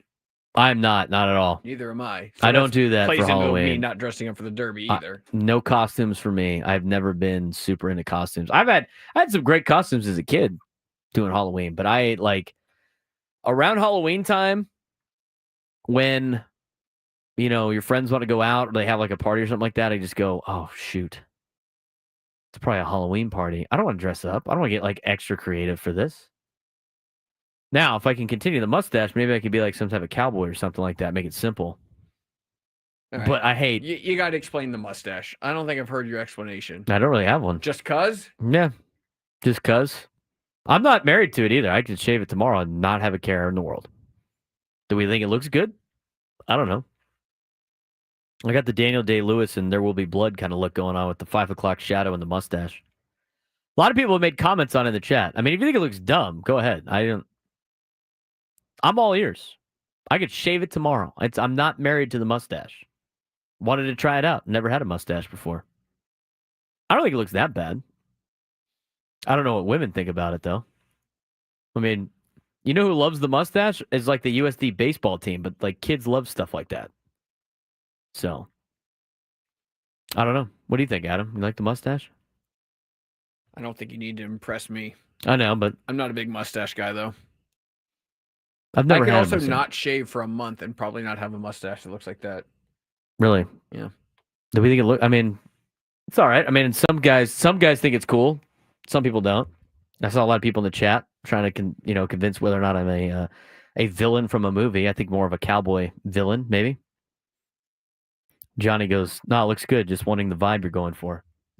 Maybe it's a World Series mustache. Maybe we go until we win a World Series. But you didn't grow the mustache out. Was it a year or is it 2 years ago at this point when everyone in the Padres organization did it? No, I didn't. I didn't do that.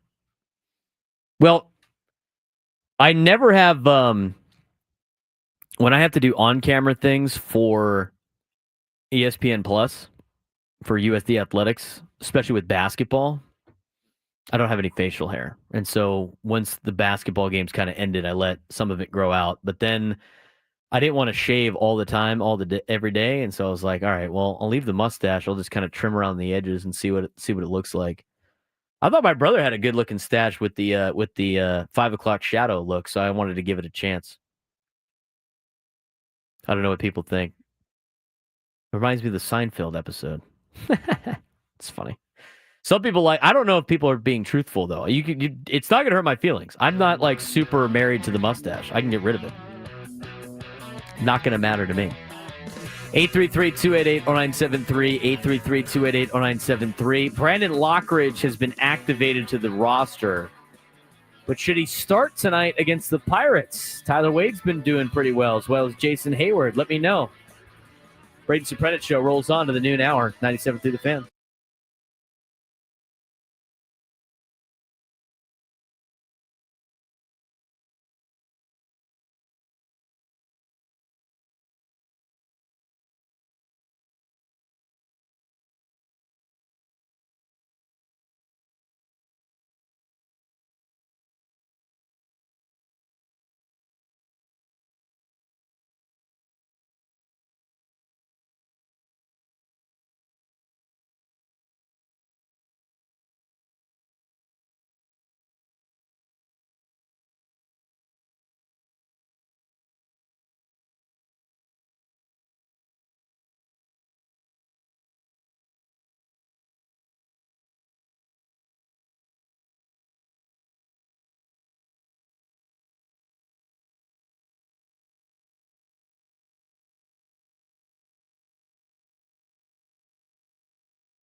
Noon hour, lunchtime hour, the Braden Surprenant Show on a Friday. Hopefully you guys are getting prepared to have a fun weekend and a safe weekend out there in America's finest city. Still got the cloud cover. The May Gray, at least where we're at, usually breaks through in East County. But anyway, people were commenting on the mustache. Let me know what you think. Not sold about it. Not sold on it. 833-288-0973, 833-288-0973. Padres made a roster move today. One of the players in the IL has been activated, an outfielder, Brandon Lockridge. Brandon Lockridge has been activated to play this weekend against the Pittsburgh Pirates. Tirso Hornelis gets sent back down to AAA El Paso. You'll have Lockridge available today to play for the Padres. Now, here's the thing. Do you have Brandon Lockridge start, or do you have Tyler Wade start? Do you have Brandon Lockridge start, or do you have Jason Hayward start? It's not like Brandon Lockridge was really hitting the lights out when he went on the injured list. He's doing a decent job. I think he's got potential to help out the ball club. Brandon Lockridge this year's hitting a .194. 6 hits, 6 for 31, small sample size, 3 runs scored, 1 RBI, 3 stolen bases. He does help you in the outfield. But tonight's a right-hander in Mitch Keller. Might as well use the lefties in Hayward and Tyler Wade.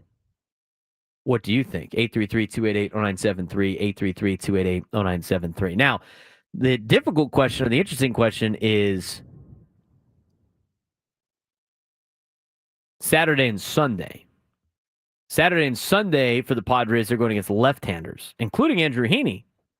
Andrew Heaney's had a pretty good year. I think he had like one game where he got lit up, but aside from that, rental, lefty, only making $5 million this year. Anybody picking up what I'm putting down? Anybody getting what I'm saying? Andrew Heaney's got a 2.50 ERA. He's given up 10 earned runs over 36 innings. His last outing against the Cubs was not great, but he had a 7 1/3 shutout ball against the Nationals, shut out the Angels. Again, not really going against good competition. Did well against the Yankees, went 7 strong, only gave up 1 earned run.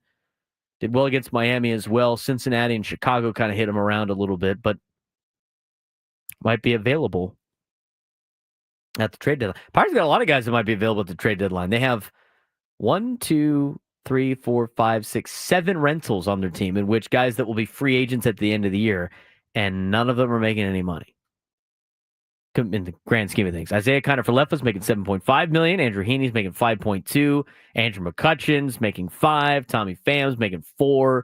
Caleb Ferguson's making $3. Adam Frazier's making $1.5. Tim Meza's getting $1.1. Drewski hands. Man, just saying. Just saying. Can I just ask, why would anybody be a fan of that team, even if you're from Pittsburgh? I don't know. It's not just a short-term thing. The team never tries. And how many boneheaded things have we talked about with this franchise this year, with the Clemente sign and with the bricks and all the Bucco bricks? Like, there's no hope if you're a Pirates fan. What a drastic difference, by the way, between the Rooney family of the Steelers and the Pirates organization. Could you find like 2 polar opposites in one town? I'm sure you can, but just off the top of my head, have you ever seen such a well-run organization in town that shares with such a poorly run organization in the Pittsburgh Pirates? Yankees and Jets. I guess the Yankees and the Mets are in the same city. Yeah, New York's different because there's so many teams in New York. And the Yankees and the Knicks. The Knicks are always a disaster. Doing better this year. Jets are usually a disaster. Giants are a disaster.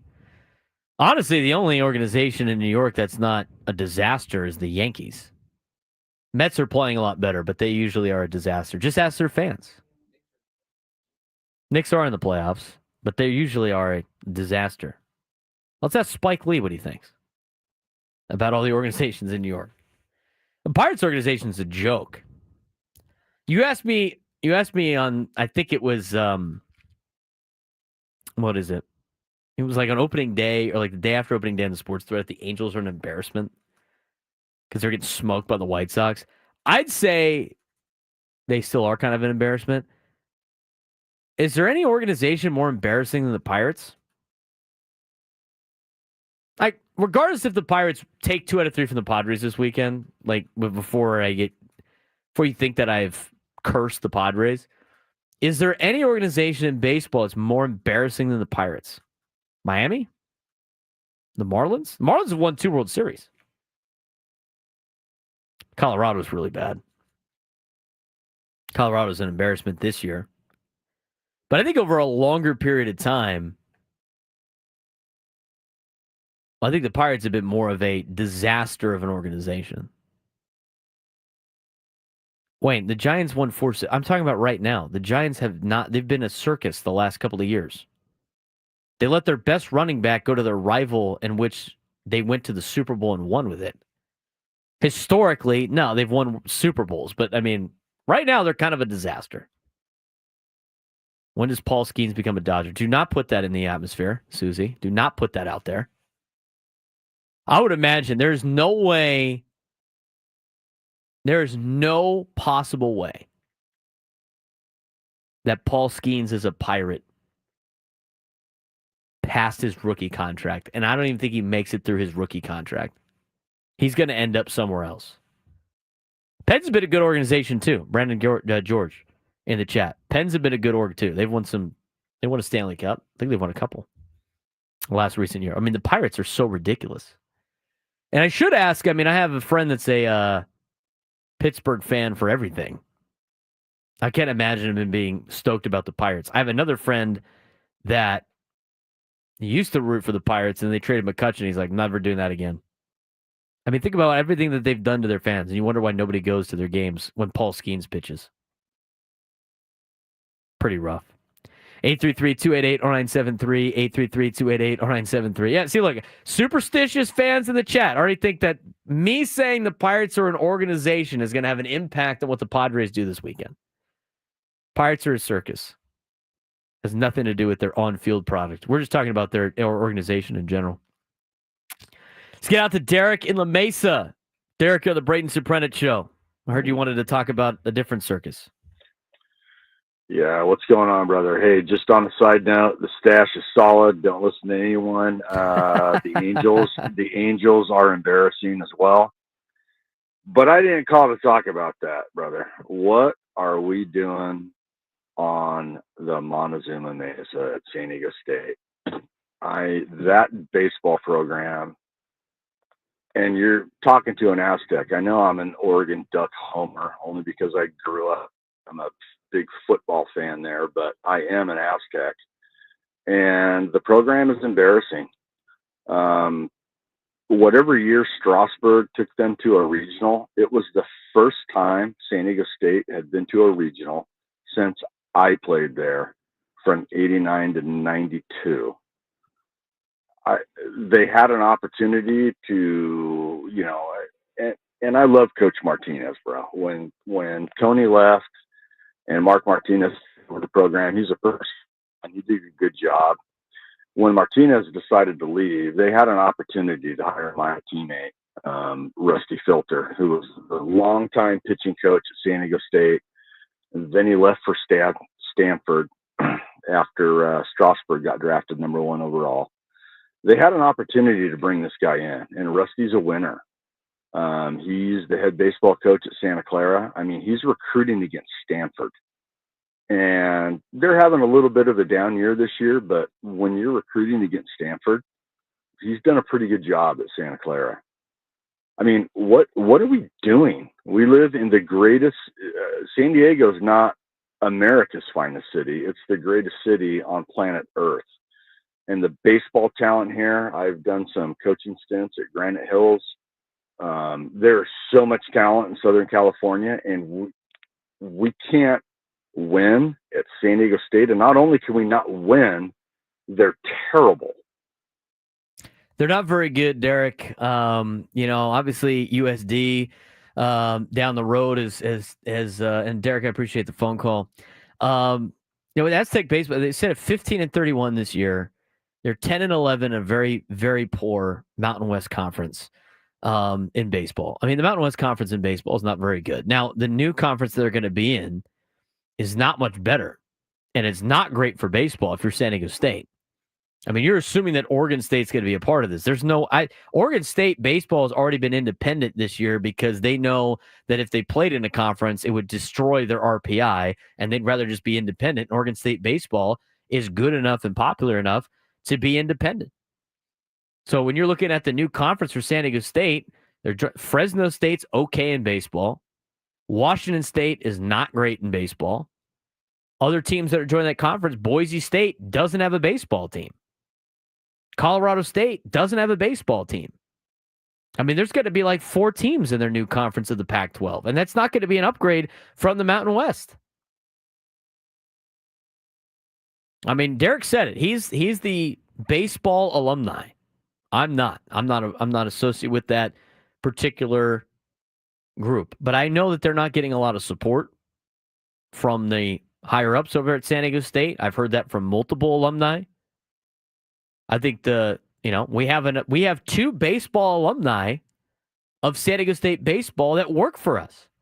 It's the afternoon show. Both Tony Gwynn Jr.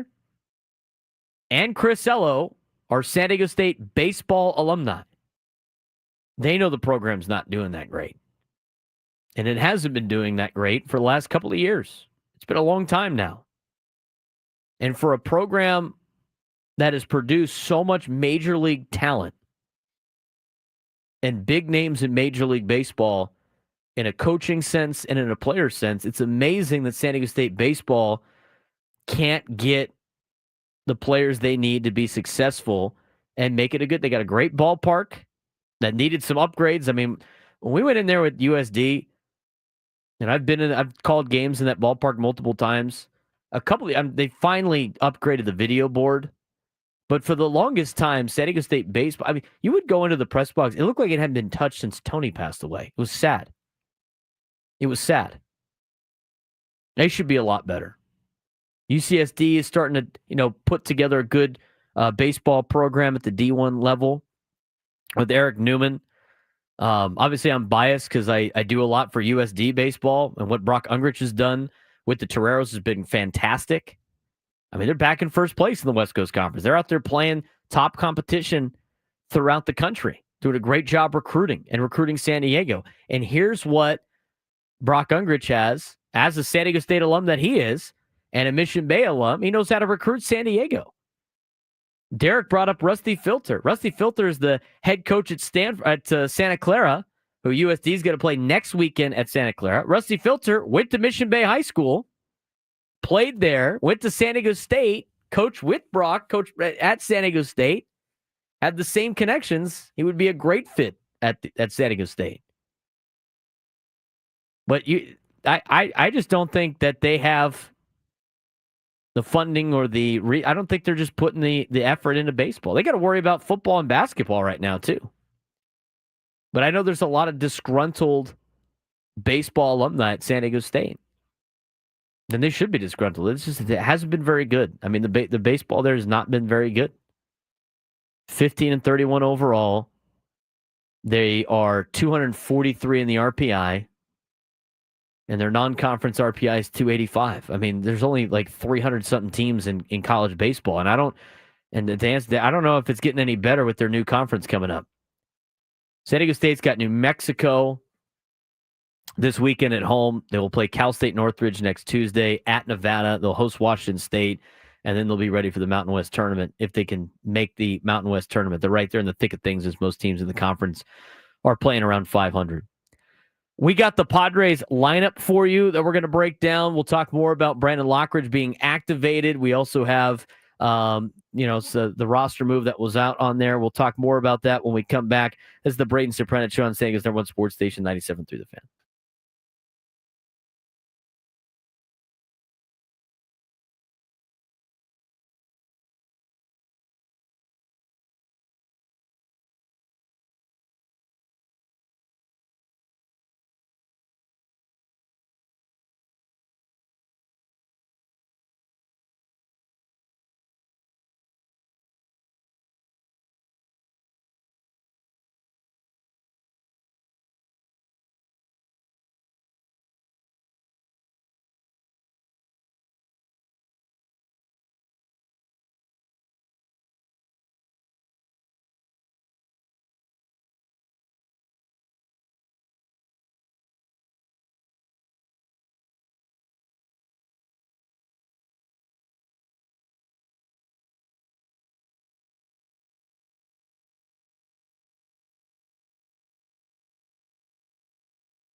12:20 leading up to a quick Gwyn and Chris, as they will start at 2 o'clock. And then it's the EcoWater SoCal Padres pregame show with Sam Levitt coming up at 2:40. Padres and Pirates. Oh, my. At 3:40. This is the series. Oh, my God. This series is the series where you will start singing and humming pirate music in your head because you'll hear it 1,000 times from the organist. It's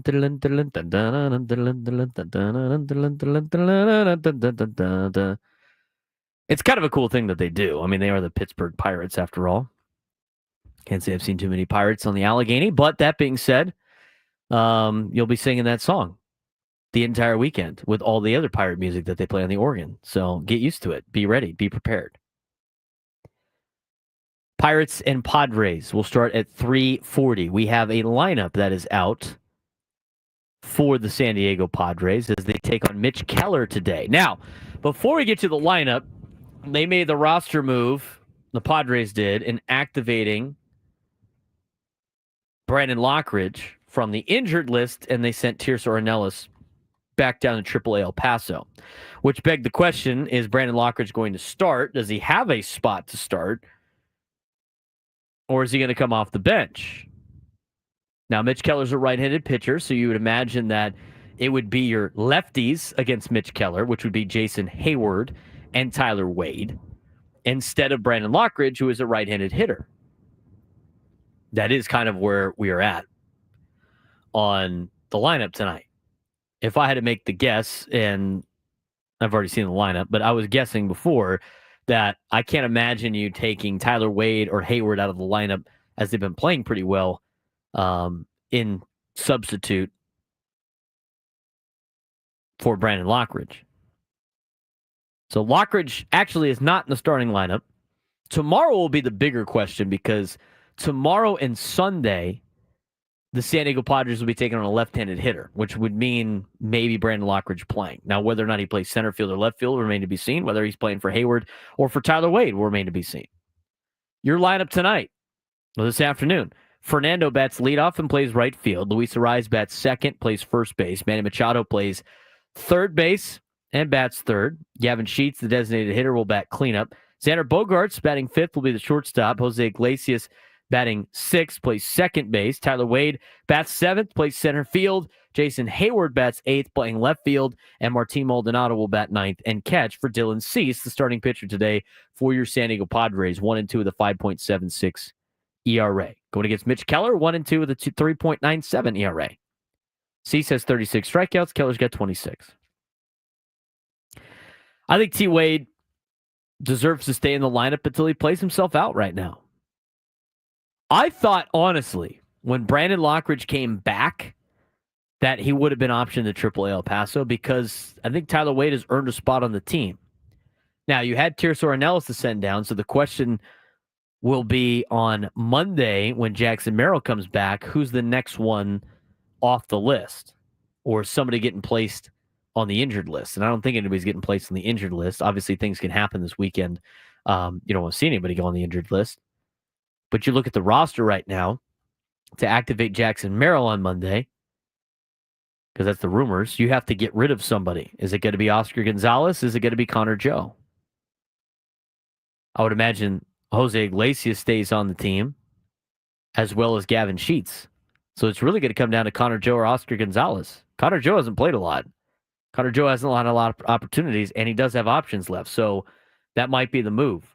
Or they potentially send Brandon Lockridge down when they activate Jackson Merrill. See, Connor Joe could play in the infield. I guess Tyler Wade could too. Tyler Wade could do infield and outfield. If you keep Brandon Lockridge, he's basically just an outfielder.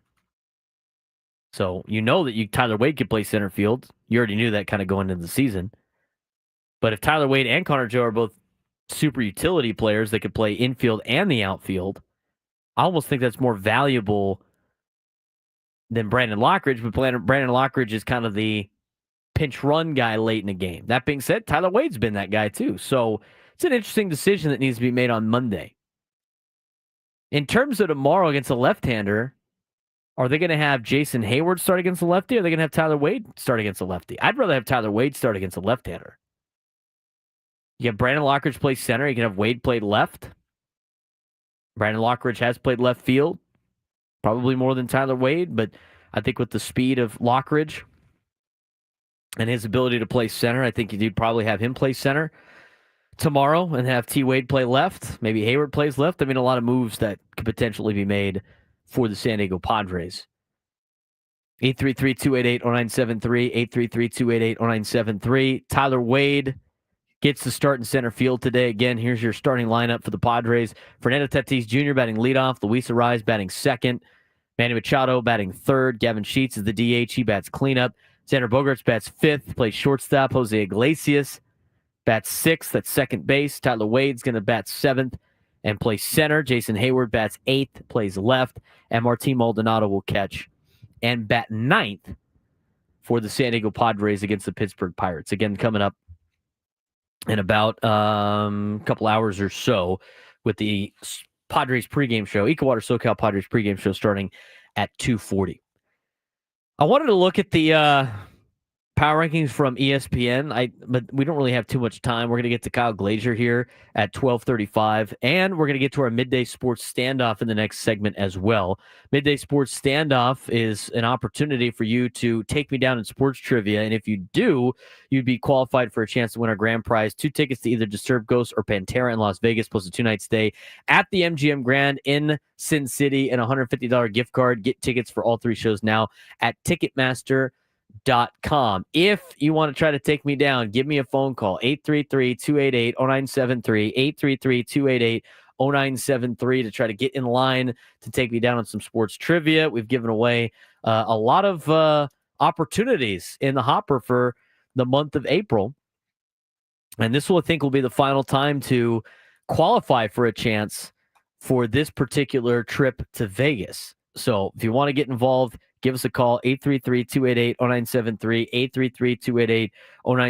We're going to talk a little bit about the first month of the season for the Padres, where things lay out, and some injury updates as we will be joined by Kyle Glazier when we come back on the Braden Surprenant Show on San Diego's #1 sports station, 97.3 The Fan.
12:33 on a Friday. Getting ready for a big sports weekend. Padres and Pirates will play this weekend at PNC Park in Pittsburgh. And joining us right now is Kyle Glazier, but we got to make sure we get try to get a contestant for a midday sports standoff. 833-288-0973, 833-288-0973. Try to take me down in some sports trivia. If you can, you'll qualify for a chance to we're in a trip to Vegas. So during this interview, give us a call and we'll try to get you on and try to get you qualified. Okay, back to where we're going with this. We talk a lot of Padres baseball on the show. It's good to get different perspectives on. Used to work for Baseball America and covered a lot of the minor leagues. He is a BBWAA member. He's a Hall of Fame voter. Went to Arizona State, USC. He's now a member of Foul Territory and has a podcast for the San Diego Padres. He is Kyle Glazier. Kyle, thanks again for taking the time and joining us today. My pleasure. I have to ask, am I eligible for that trivia contest? I have some good stuff I'd love to ask you. I don't know why you wouldn't be. I tried to get Mark Neville to play yesterday. He wasn't really that interested, but yeah, maybe at the end of the interview, you can hang up, call back in, see if you can get yourself qualified. All right. Sounds good. I'll see what I can come up with. Let's talk about the latest move, obviously, for the Padres. They activated Brandon Lockridge. They sent Tirso Ornelas down. A lot of the lineup is out now for the Padres, and they expect to have Jackson Merrill back on Monday. How do you see Brandon Lockridge being added back to the team when you have had some pretty good production out of guys that replaced him and a guy like Tyler Wade? Yeah, I think with Lockridge, he just gives you that right-handed outfield option, which, the Padres haven't really had outside of Oscar Gonzalez. Obviously, a lot of the focus was on the fact that Luis Arraez, Jackson Merrill, Jake Cronenworth, all of them were injured, and that's 3 starting lineup spots. But Jason Hayward and Brandon Lockridge, that's your left field platoon. They were really without 4 full lineup spots. So now that Arraez is back, now that you have both Arraez and Lockridge back, you essentially do have, kind of a full lineup spot back with Lockridge. In terms of Wade, he's more of a center fielder when he plays the outfield. Lockridge can play center, but his best fit is platooning with Hayward and left. So I don't see them conflicting too much. Joined by Kyle Glazier, host of Friar Territory, a BBWAA member, a Hall of Fame voter, as well as we talk some Padres baseball here on the Braden Surprenant show. How would you evaluate how the Padres did in the month of April, considering all the injuries, considering that they tried, weathered the storm, this hot start that they got off to? So if you kind of combine March and April, what would your evaluation be to the start of the season for the Padres? I think you have to be happy with it overall. Look, there were some really high highs, that 7-0 start, going 15-4, and there were some really low lows, that 30-inning scoreless streak, getting swept by the Rays at home.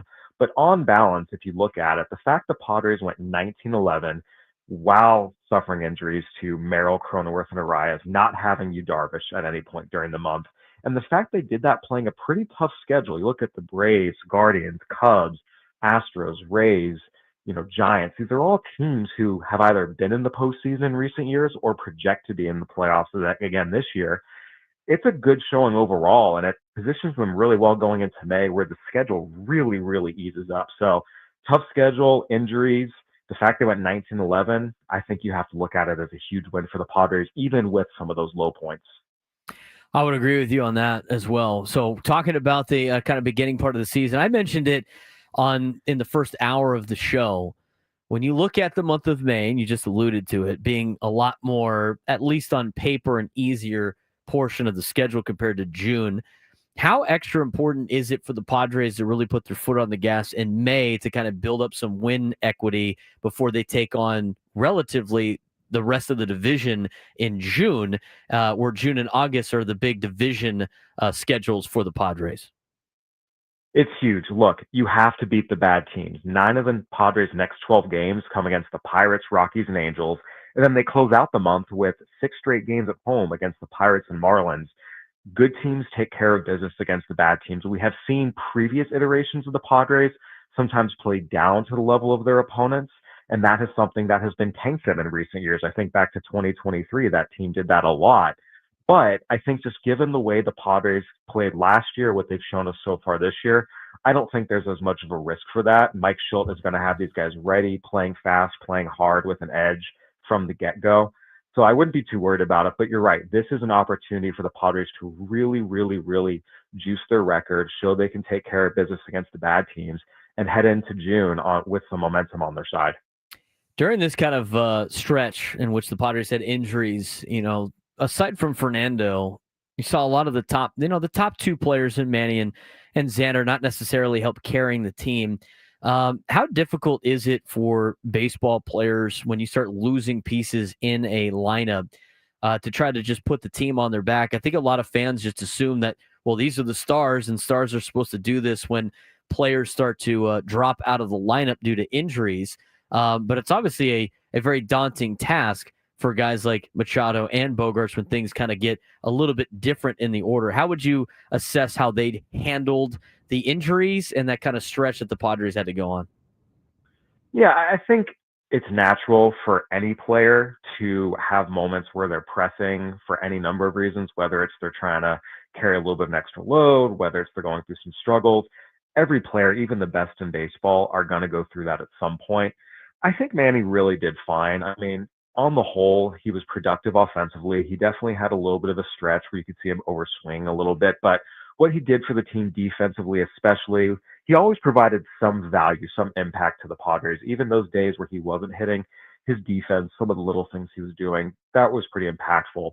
Xander Bogaerts, look, the concerns are very, very real, and they go way beyond just him maybe trying to do too much with some of the injuries. We've seen he's lost a lot of his athleticism. He's lost a lot of his explosiveness. We see that on defense. We see that in the batter's box. These are real concerns. And look, we see players as they age into their 30s make adjustments to make up for some of that explosiveness and athleticism that leaves them. He hasn't made those adjustments yet, and we need to see if he's able to. Talking with Kyle Glazier, host of Friar Territory. He hosts a podcast about the San Diego Padres and works for Foul Territory, joining us on the Braden Surprenant show.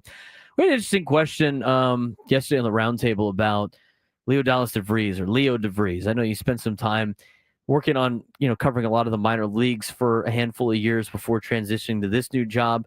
What can you tell us about Leo DeVries and with the way that the Padres have historically brought players up as quickly as they have, do you think they're going to do the same thing with Leo if he reaches what I've been calling the AA test and does well? Because the last two really phenom players in Fernando and Jackson Merrill got to AA, did really well, and quickly got moved up to the major leagues.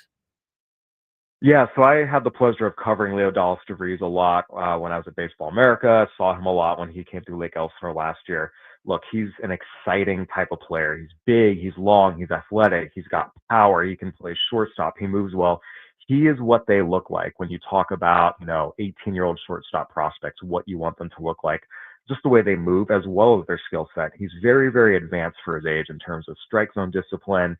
I think with him, as much as he has been absolutely phenomenal in recent weeks with Fort Wayne, you're still talking about 20 games. And a big part of development at the lower levels is guys learning to navigate the grind and the rigors of a full season and learning how to adjust when pitchers are seeing them the second, third time through the lineup.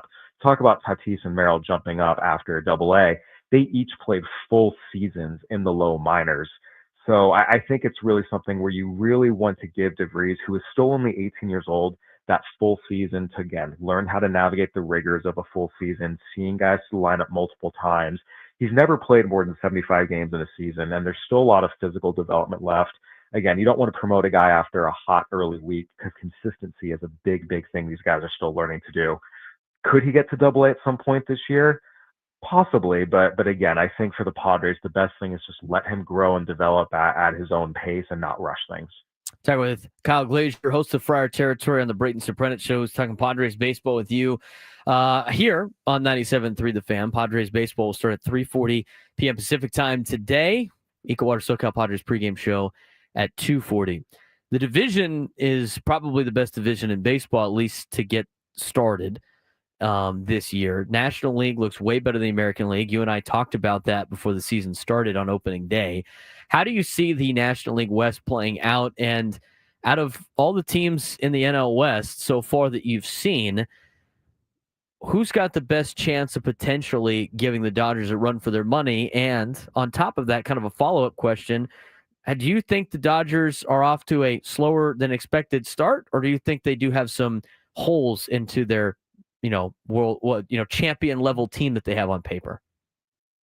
Yeah, well, first and foremost, coming into the year, we knew the NL West was one of the two best divisions in baseball, really with room to spare. Them and the NL East were very clearly the best divisions when you look at the depth of teams, the star power, the level of talent.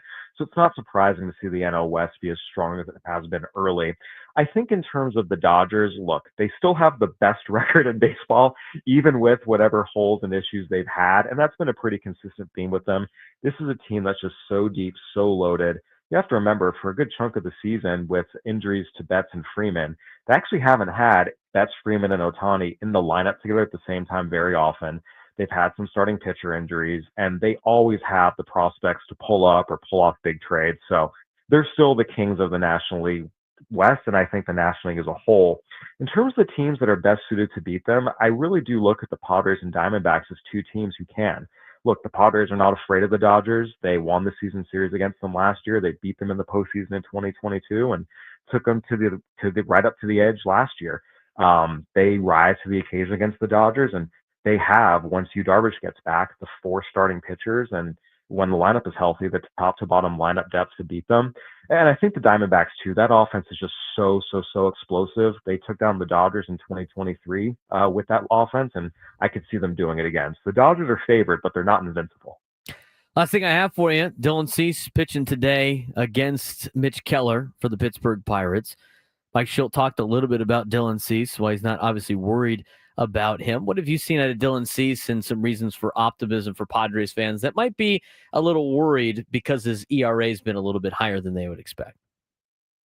Yeah, the thing with Dylan Cease is he's just catching too much of the plate. I mean, he's been very hittable at times this year, but look, the stuff is still fine. He's still striking out almost 11 per 9. The walks are fine. The control's not been an issue in terms of finding the strike zone.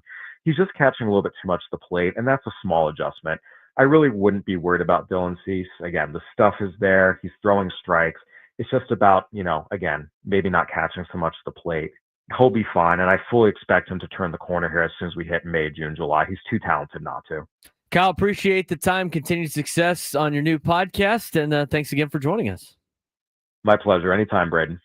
Kyle Glazier from Foul Territory, Friar Territory podcast. Check it out wherever you get your podcast. It is time for Midday Sports Standoff.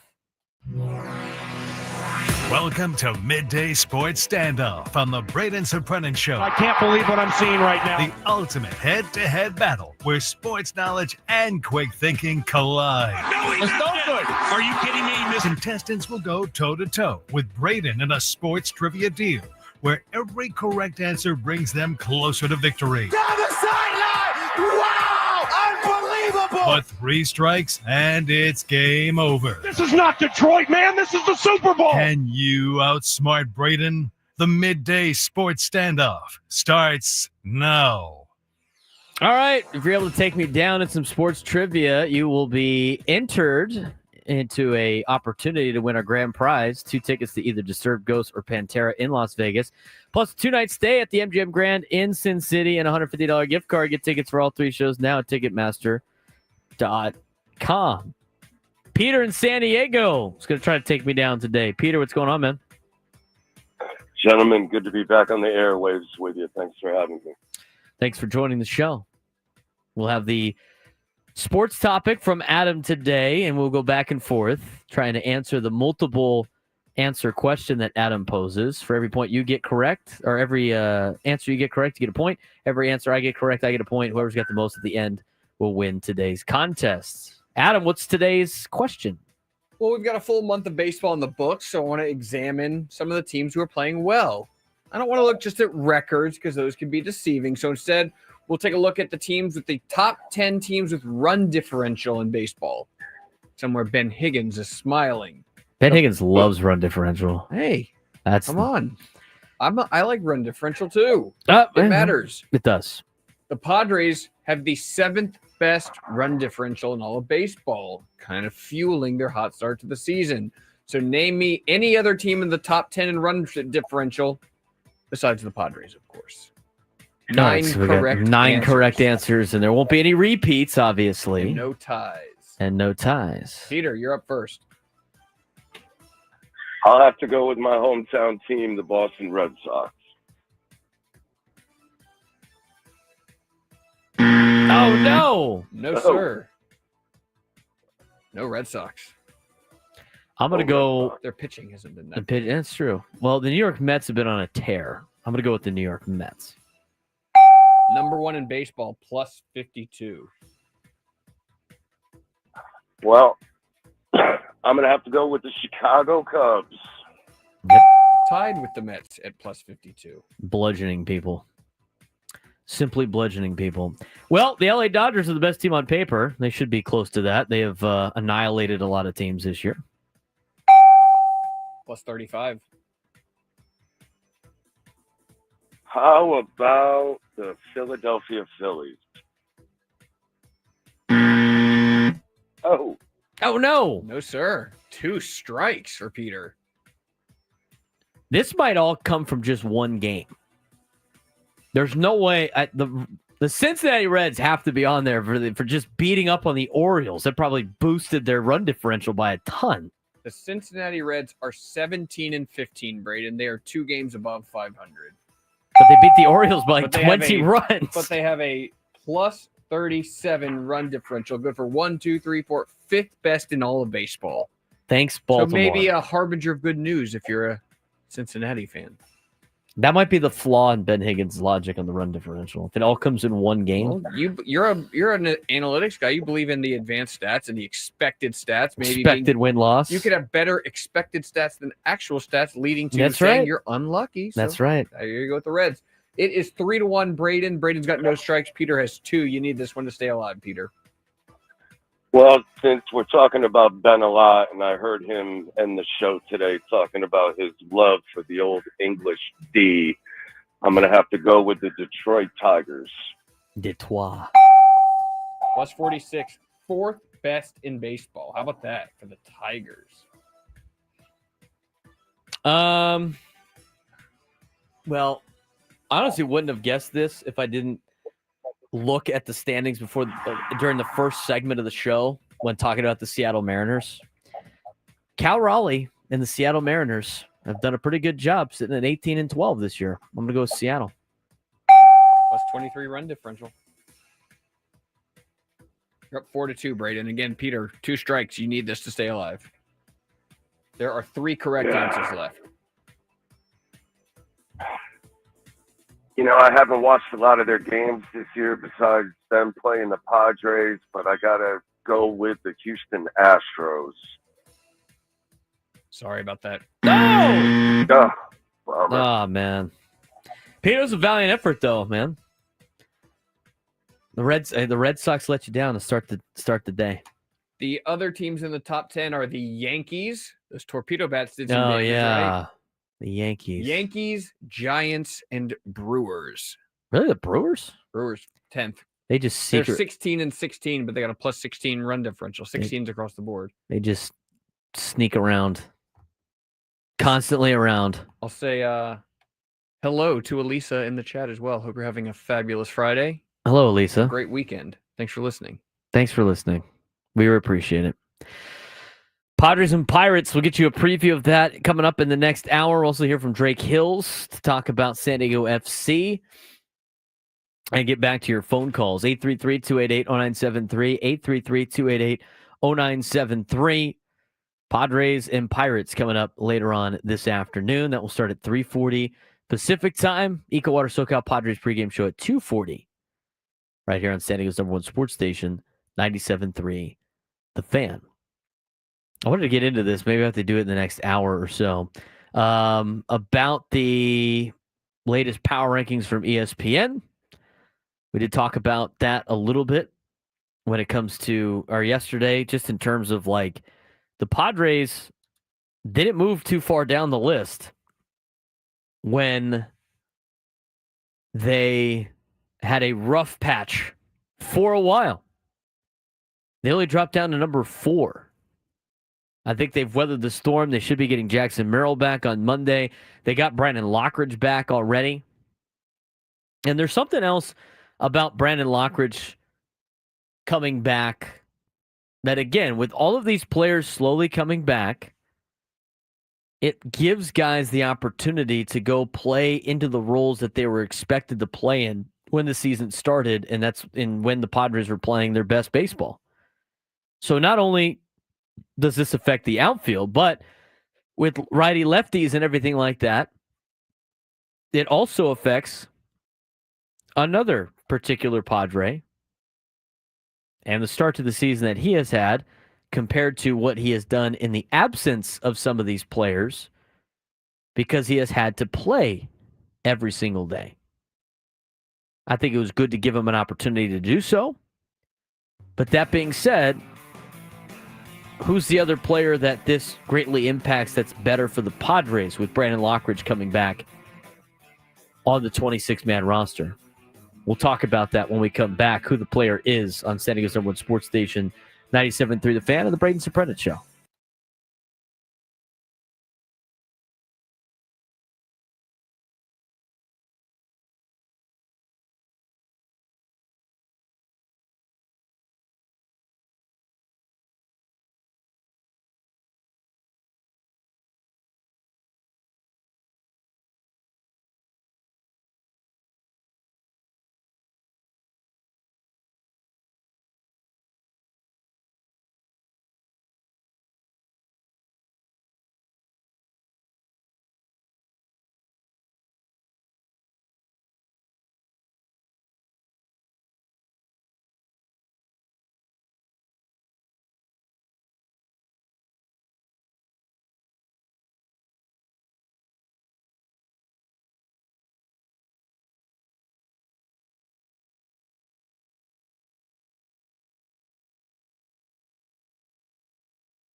Final hour of the Braden Surprenant show for this week. Getting you ready for Padres and Pirates. Oh my. Coming up at 3:40 p.m. Pacific time, Equal Water SoCal Padres pregame show with Sam Levitt at 2:40. Chris Ellis going to stop by for a little bit of a crossover in the middle of the show here in the final hour. Drake Hills will join us at 1:35 to discuss San Diego FC and get your soccer 101 for the week. San Diego FC will be in action again tomorrow. Hopefully the Padres can do some damage at PNC Park. Mike Shildt apparently has done a great job as a manager at PNC Park.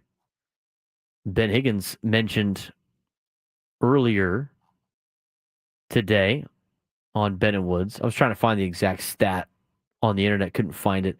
They should have the managerial splits on Baseball Reference. They don't. They just have like what he did in challenges. Why do I care what he does in challenges? That's hit and miss anyway. Replay challenge logs are on there, but not like his win-loss record in different. The stat you're looking for, it's from the Padres game notes. Ah, there you go. This tonight will mark Mike Shilt's 31st game managing at PNC Park. Obviously, he managed in the same division with the Cardinals for a while. He's got a career 25-5 record, .833 winning percentage at PNC Park. It is the highest winning percentage among any manager at any ballpark in Major League Baseball history with a minimum of 25 games managed. Wow. That's doing a lot better than what the Padres usually do at PNC Park. The Padres have won 6 straight games against the Pirates and 7 of their last 8, dating back to July 25th, 2023. They swept them last year in the season series. There's been some times that they've gone to PNC. It's just been rough. Swept them last year, went 5-1 against them in 2023. All-time, Pirates obviously lead 274 to 240. Padres do not have a lot of seasons. They don't have a lot of all-time series leads on teams. At PNC, Padres and Pirates. Yeah, I think they got swept not too long ago over there. Again, 2022, they struggled there. Lost 2 out of 3 in 2022 at home. Lost 2 out of 3 in 2022 in Pittsburgh as well. 2021, they split in Pittsburgh when they probably should have done a lot better. They actually swept them in 2019. The Pirates did. And then in 2018, the Padres haven't been done too well. Or didn't do too bad. But I think historically, the Padres have not done well at PNC Park. Got swept in 15, lost 2 out of 3 in 16, lost 2 out of 3 in 17. That doesn't really matter with all of these players that they have. Padres won 3 out of 4 in 18. Pirates swept them in 2019. Split with them in 2021. 2022. Padres took 2 out of 3. That finally changed the luck at PNC Park. And now with Mike Shildt, Mike Shildt hasn't lost at PNC Park as the manager of the Padres. So there you go. Pretty remarkable stat line. Brandon Lockridge is back on the Padres. He's been activated from the injured list with the pickup. They sent down Tirso Ornelas, which is the roster move. That was the roster move I thought they were going to make when they brought back Jackson Merrill on Monday. So they're still going to have to make a move on Monday if Jackson Merrill does in fact come back on Monday.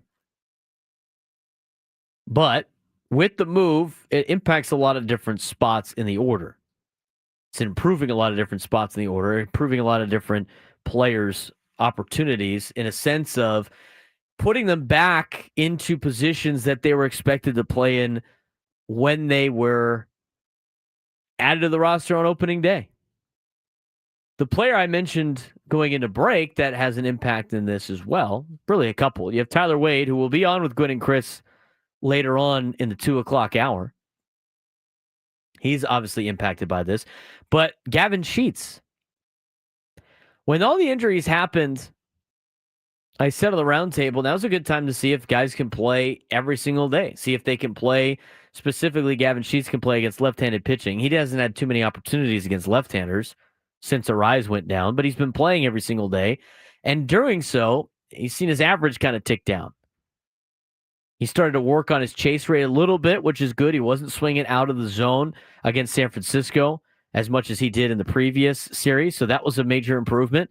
But I think you saw that Gavin Sheets is not necessarily an everyday Major League Baseball player at this point in time. Maybe he could be that. But right now, he's definitely back to you tried it out, and he's now he's really a platoon player. And with bringing back Brandon Lockridge, you can mix up who the DH is, and now all of a sudden, Gavin Sheets can be a platoon player a little bit. Tyler Wade has an opportunity to spot start now instead of starting every single day. Again, it's lengthening the lineup, getting a lot of these players back. And when they add Jackson Merrill, it's going to do it even more. Padres will start a 3-game series with Pittsburgh starting tonight, as mentioned before. 3:40 start. Not really tonight, but this afternoon. And then they will go on to play again tomorrow at 1:05 and play on Sunday at 10:35. Eagle Water SoCal Padres pregame show at 2:40 today with Sam Levitt. Here's a quick preview of what to expect from the Padres in Steel City. Padres on a hot streak after sweeping the Giants, sit just a game and a half behind the Dodgers in the NL West. Meanwhile, Pittsburgh has stumbled out of the gate, sitting in last in the NL Central with one of the worst run differentials in baseball, -38. Adam's question for the Midday Sports standoff was the top run differentials in Major League Baseball. Pirates have one of the worst at -38. San Diego swept Pittsburgh 6-0 last season, outscoring them 35-17. Really extinguished any chance the Pirates had last year at potentially making the playoffs, because they were still relatively in contention until the Padres mowed them down. Padres didn't have to face Paul Skeens, don't have to face Paul Skeens this weekend. Pittsburgh's 12-20 on the year. They're 5th in the NL Central. They're 4-6 in their last 10. -38 run differential as mentioned. Their team batting average is .224, 26th in baseball. Giants weren't very good in that category either. They were 23rd, and the Padres soundly beat the Giants the last couple of days. OPS ranked in Major League Baseball for the offense for the Pirates, 27th. Slugging's 28th. Rotation ERA's 20th. Bullpen ERA's 18th. All in MLB. They have been trending a little bit better in the correct direction. Andrew McCutchen last week with an 882 OPS. Emmanuel Valdez, their infielder, has an 861 OPS. Oneil Cruz, their phenom player, an expected young star of the Pirates from a position player standpoint. 861 OPS with 8 home runs, 17 RBIs, and 12 stolen bases. Joey Bart, 804 OPS on the Pirates. Brian Reynolds, who signed under contract for a long period of time, has got a 504 OPS out the gate. Tommy Pham, 325 OPS out of the gate. And the pitching has been awful. They had a 5.88 ERA over the last 6 games. Pirates pitching has. That's including Paul Skeens yesterday, who didn't do very well against the Chicago Cubs, at least later on in the contest. Your pitching matchups as follows. Dylan Cease will pitch today against Mitch Keller. Cease 1-2 with a 5.76 ERA, has struggled with control and hits allowed, but owns a 2.31 ERA in his 3 starts against the Pirates. Mitch Keller 1-2, right-handed pitcher, 3.97 ERA. Solid overall, but lefties are hitting him at a 790 OPS. And lifetime against the Padres, Mitch Keller has a 5.88 ERA. Tomorrow's game, Mike Shildt announced that it was going to be Randy Vasquez pitching for the Padres on Saturday. Vasquez, 1-3 of the 4.28 ERA, has been inconsistent, has a higher ERA in recent starts. Padres are just 2-4 when Randy starts games. He'll be going against Bailey Falter, who was a left-handed pitcher for the Pirates. 1-3 of the 5.93 ERA.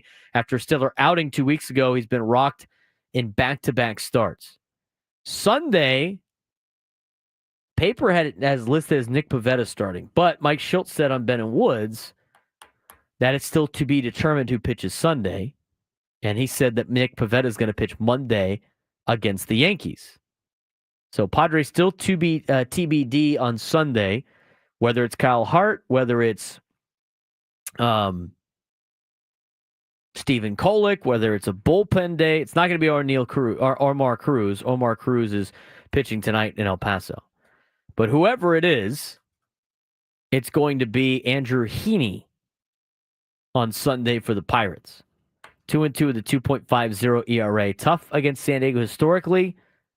He's 3-0 with a 0.96 ERA in his against the Padres in his career. And maybe, just maybe, he's a rental. I'm going to see how he does in person. Maybe the Padres acquire him at the trade deadline. Different Padres player notes. Fernando Tatis heating up. 2 home runs, 951 OPS over the last 2 weeks. Luis Arraez, 3 for 7 since returning from a concussion. Jason Hayward and Jeremiah Estrada have returned. Jason Hayward has returned from injury, as well as Brandon Lockridge. Key bats out for the Pirates. Endy Rodriguez, Spencer Horwitz, Nick Gonzalez, Jared Jones, Johan Oviedo, and Dory Moreta are all out long-term out of the rotation for the Pirates. Justin Lawrence could return by mid-May for you Pirates individuals out there. Jackson Merrill, Brandon Lockridge, Jake Cronenworth, all progressing in Arizona. Lockridge, again, activated and will be playing, can be played, or can play tonight. Yu Darvish has resumed throwing. Padres look to rebound into form while the Pirates are limping with injuries and offensive struggles. Watch for the Padres to take advantage of Pittsburgh's shaky pitching staff this weekend, especially early in the series. But Heaney on Sunday could be tricky for the San Diego Padres, especially since we don't know who's starting for San Diego on Sunday. I'm sure Dave Marcus will have weather reports for us, but it sounds like it might be a little touch and go for the first game tonight. We'll keep you updated on that as we get updates. When we come back, Chris Sell is going to come in, get a little bit of a crossover. Later on, we'll have Drake Hills on the show to talk some soccer, get you ready for the weekend in sports. Finishing up the week on the Braden Surprenant Show, San Diego's number one sports station, 97 through the Fan.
Credit show rolling on. It's on a Friday. A little bit of a crossover here. Chris Ello jumping in studio.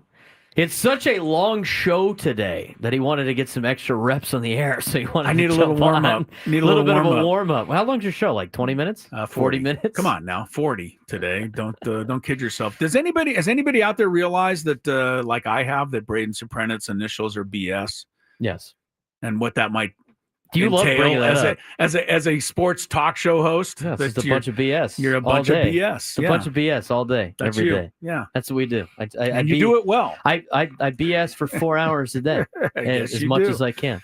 Got some heavy thunderstorms in Pittsburgh. You might have to be on call here for a second. I'm not happy to hear that. Not happy to hear that. But hey, whatever we got. Hey, look, you know me. I'm the Tyler Wade of 97.3 The Fan. I'll do whatever it takes. Speaking of Tyler Wade, you're having Tyler Wade on here in a couple. He's going to be our guest today, our Friday guest at about 2:20. And, look, they lucked out with him, honestly, because they did everything they could to let him go to another team, right? I know. They DFA'd him. Any team could have had him. Nobody evidently stepped up. And then, Padres were really fortunate that he was still there for them to get him back. And where would they be without him? Honestly. Think about the roll of the dice of just to keep Yuli Gurriel on the team. That's right. That's what it came down to. And it was not just, even and I know he hasn't done as well in AAA, but Eggy Rosario is another one of those guys. They're willing to just pass through right for a month of Yuli Gurriel. Yeah, it didn't work out too well. But I don't know. They're not the only team that's ever, leaned on a veteran, hoping that they could recapture some of the glory days. Because Yuli Gurriel was at one time really a great hitter. He had a great, he won a Really batting good. title not too Yes, long ago. Yeah, he did. People forget that now. Talking about the weekend series against the Pirates, but as we close out April, what's your level of excitement for the Padres team for this summer, knowing what they just accomplished in April? Especially with the last 2 days that they had against San Francisco. Got back to their winning ways. I said yesterday, I think they've proven that they can compete at a high level in Major League Baseball. I don't think it's a fluke of the first month. I think that everybody's expectations have risen, including mine. Going into the season, I'm like, well, let's win 100 games and let's try to push the Dodgers. But in the back of my mind, I was like, a lot of stuff's going to have to happen for that to be a reality. But now, having watched the first month of the season, it's a better team than a lot of people thought, better team than I thought. Nick Pivetta has been incredible for them. The bullpen has been off the charts, and I think a fully healthy Padre team should be thinking about trying to push the Dodgers. And I think this road trip's really important because the Dodgers are going to Atlanta, but then they go back to Miami. They're going to sweep them. I would imagine. Right? So the Padres will be playing the Yankees while the Dodgers are playing the Marlins. Those kinds of things that, look, you will lose 2 out of 3 in the next couple of series.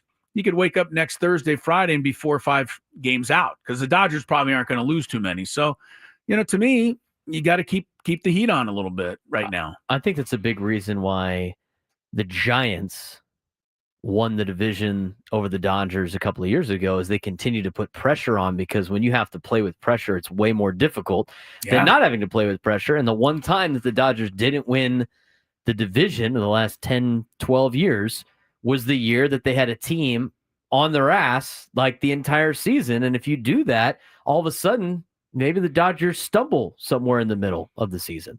We're talking about all the Padres injuries. We don't talk about the Dodgers injuries, mostly on that staff. But Blake Snell, you don't know when he's going to come back. Kershaw, still a question mark. I think Glasnow is probably, I don't know if he's done, but you can't count on that guy if you're the Dodgers. That's a lot of money that they spent on a pitcher that had never made more than, was it 17 starts or something before he came to the Dodgers? It was pretty clear to me that he was an injury waiting to happen. So that's 3 guys. And now you got Blake Trinan and Michael Kopech, 2 of their key relievers, both on the 60-day injury list. That's a big – I know they're great, they're deep, but you can only sustain so much. And I don't think their pitching is going to be anywhere near as good. It's going to put a lot of pressure on everyone else.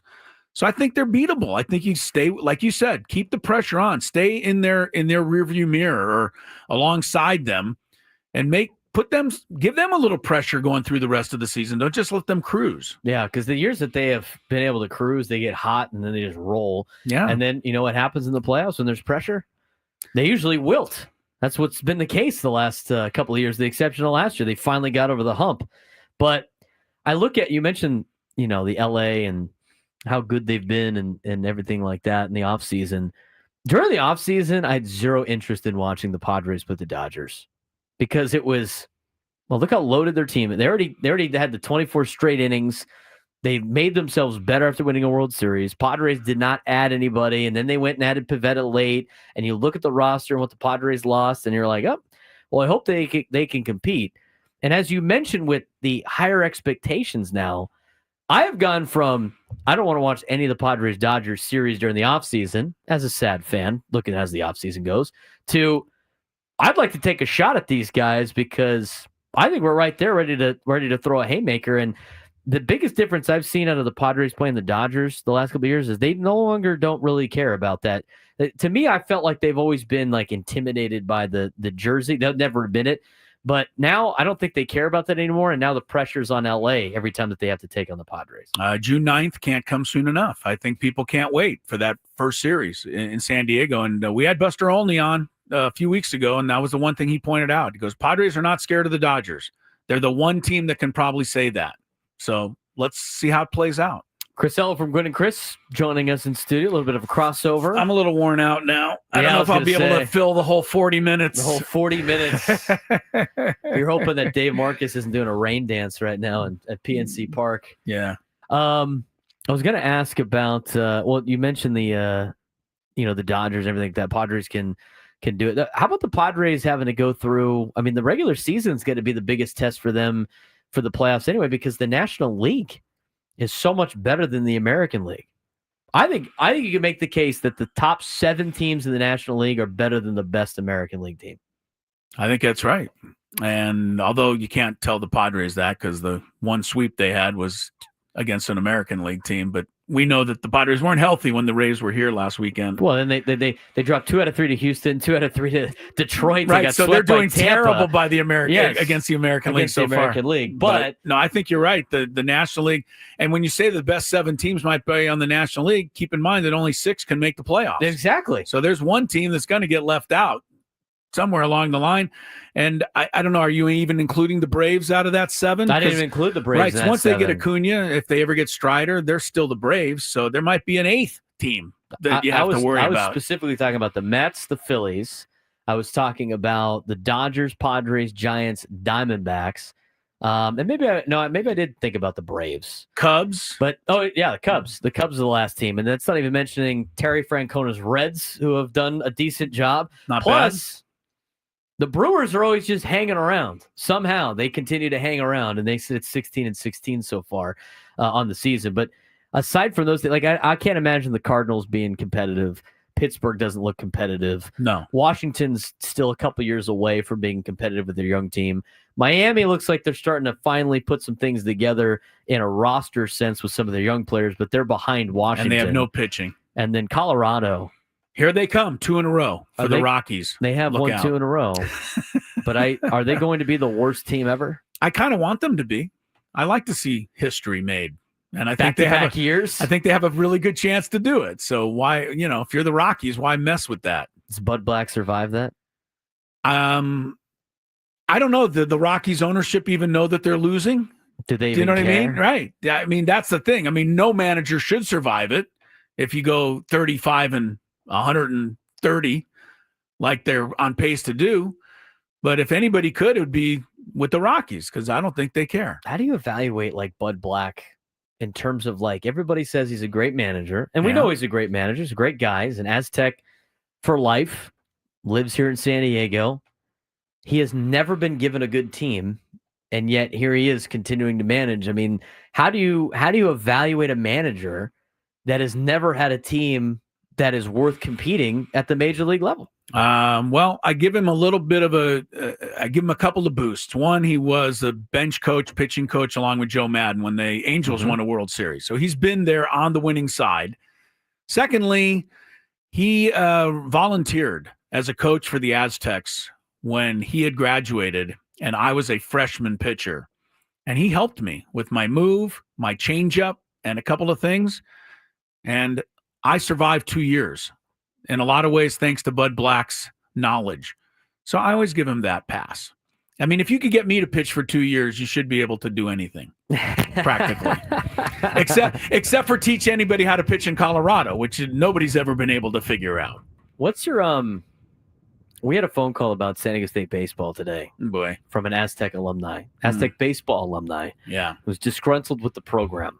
And I said, well, we have 2 Aztec baseball alumni that are our afternoon show. You and Tony have both played for the program, obviously, and an alum, and obviously are proud alum.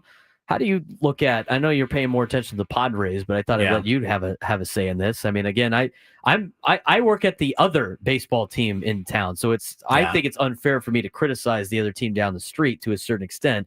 What is your evaluation of what you know about the state of the Aztec baseball program as an alum? Yeah, it's hard to be real close to it right now. I mean, I'm an alum in name only at the moment because I really don't. I haven't followed them other than to see that they just keep piling up losses.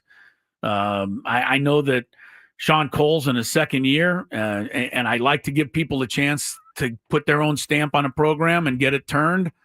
But, I mean, they've never been this bad consistently 2 straight years. So it's something that has to be – I would love to see it addressed. I don't know how, they're going to go about it at San Diego State. I know Steven Strasburg is the one figure that is kind of – I don't want to say looming over the program, but he has a ton of interest in seeing that program be successful.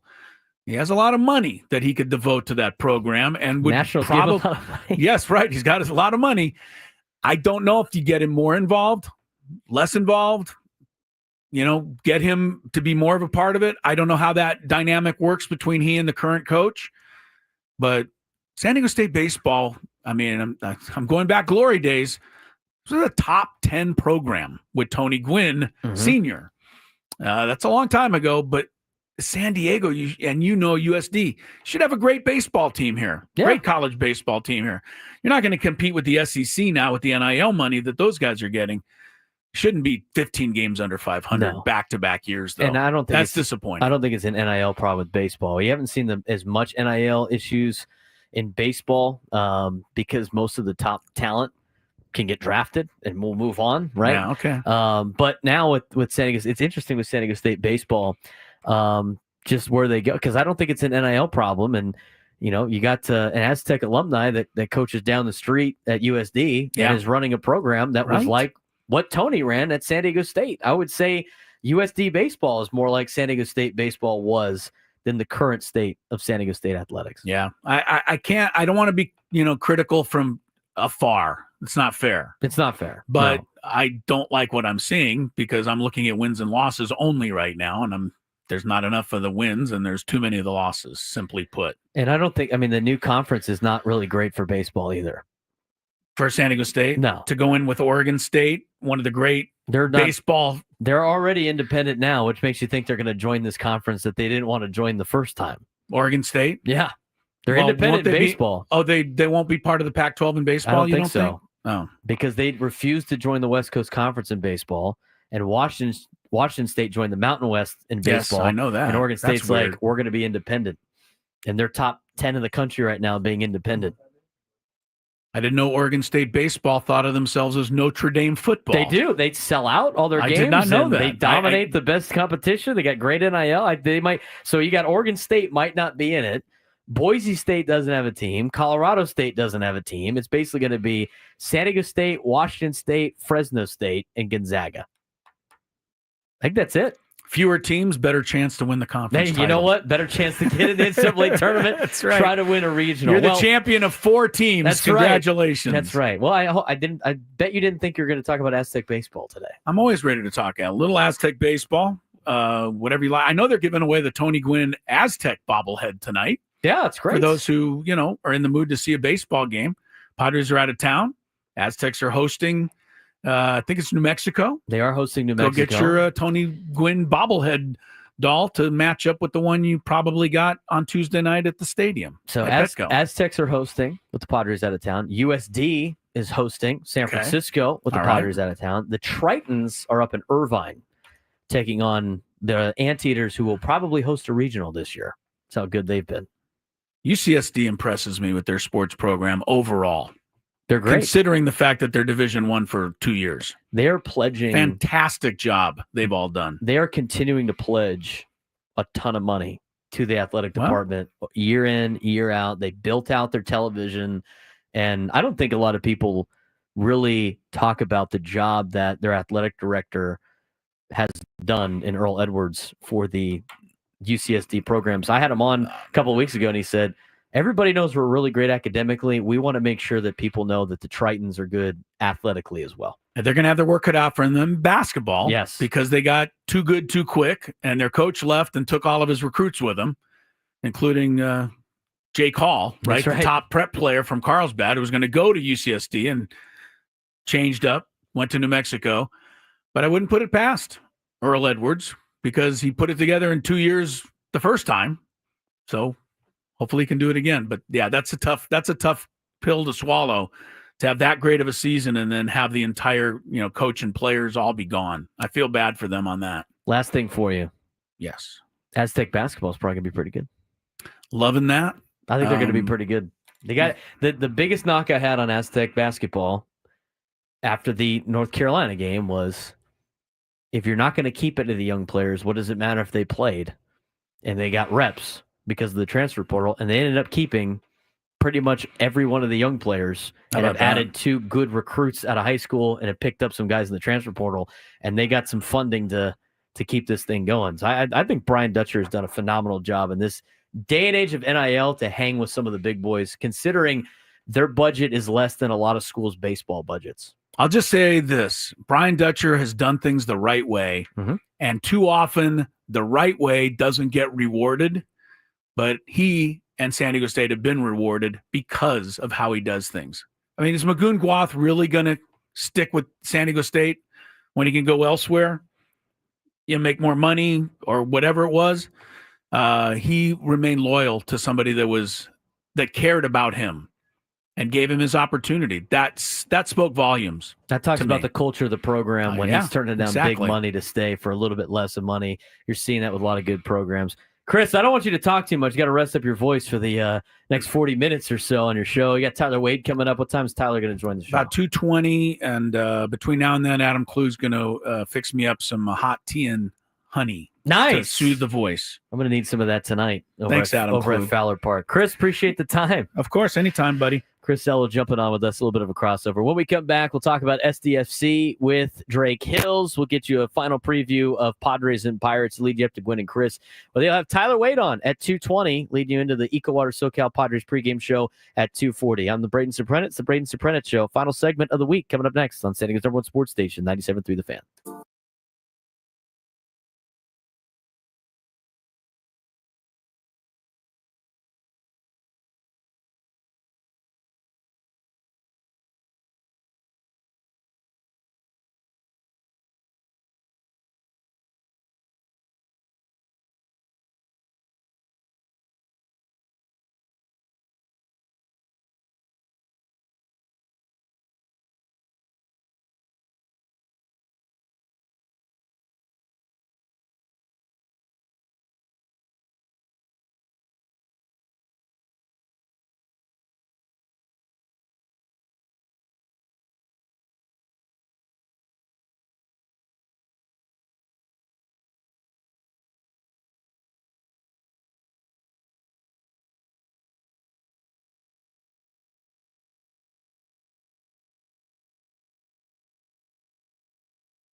106.7 through the fans, brought to you by Robert Half. At Robert Half, we found that 67% of companies want to increase contract talent. That's why our recruiters' expertise and award-winning AI work quickly to find the skilled candidates you want. At Robert Half, we know talent. Visit roberthalf.com/talent today.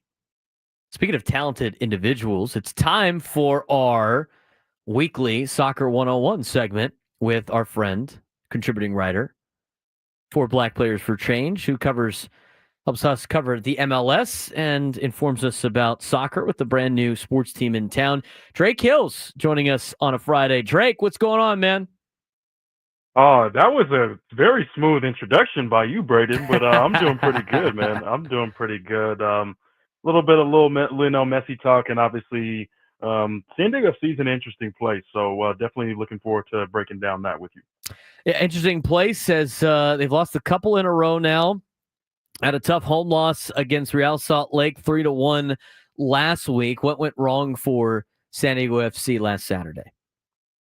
Well, it's been a trend, particularly with the central defense, those two center backs that play right ahead of the goalkeeper for the San Diego FC team. We've seen a couple of combinations. It's just like baseball, basketball, any other sport, game to game, sometimes the lineups change. And I think with this team, we're used to seeing the Chris McVeigh, Paddy McNair, obviously Franco Negri on the left. Willie has been playing and did play on the right for this team.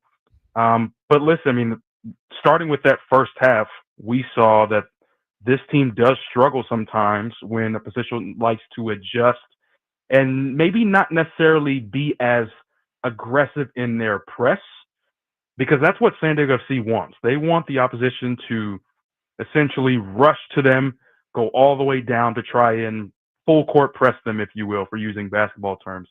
San Diego FC does a really good job breaking that down. And so what Real Salt Lake did, it's also what Charlotte did, although they were at home, is they remained compact.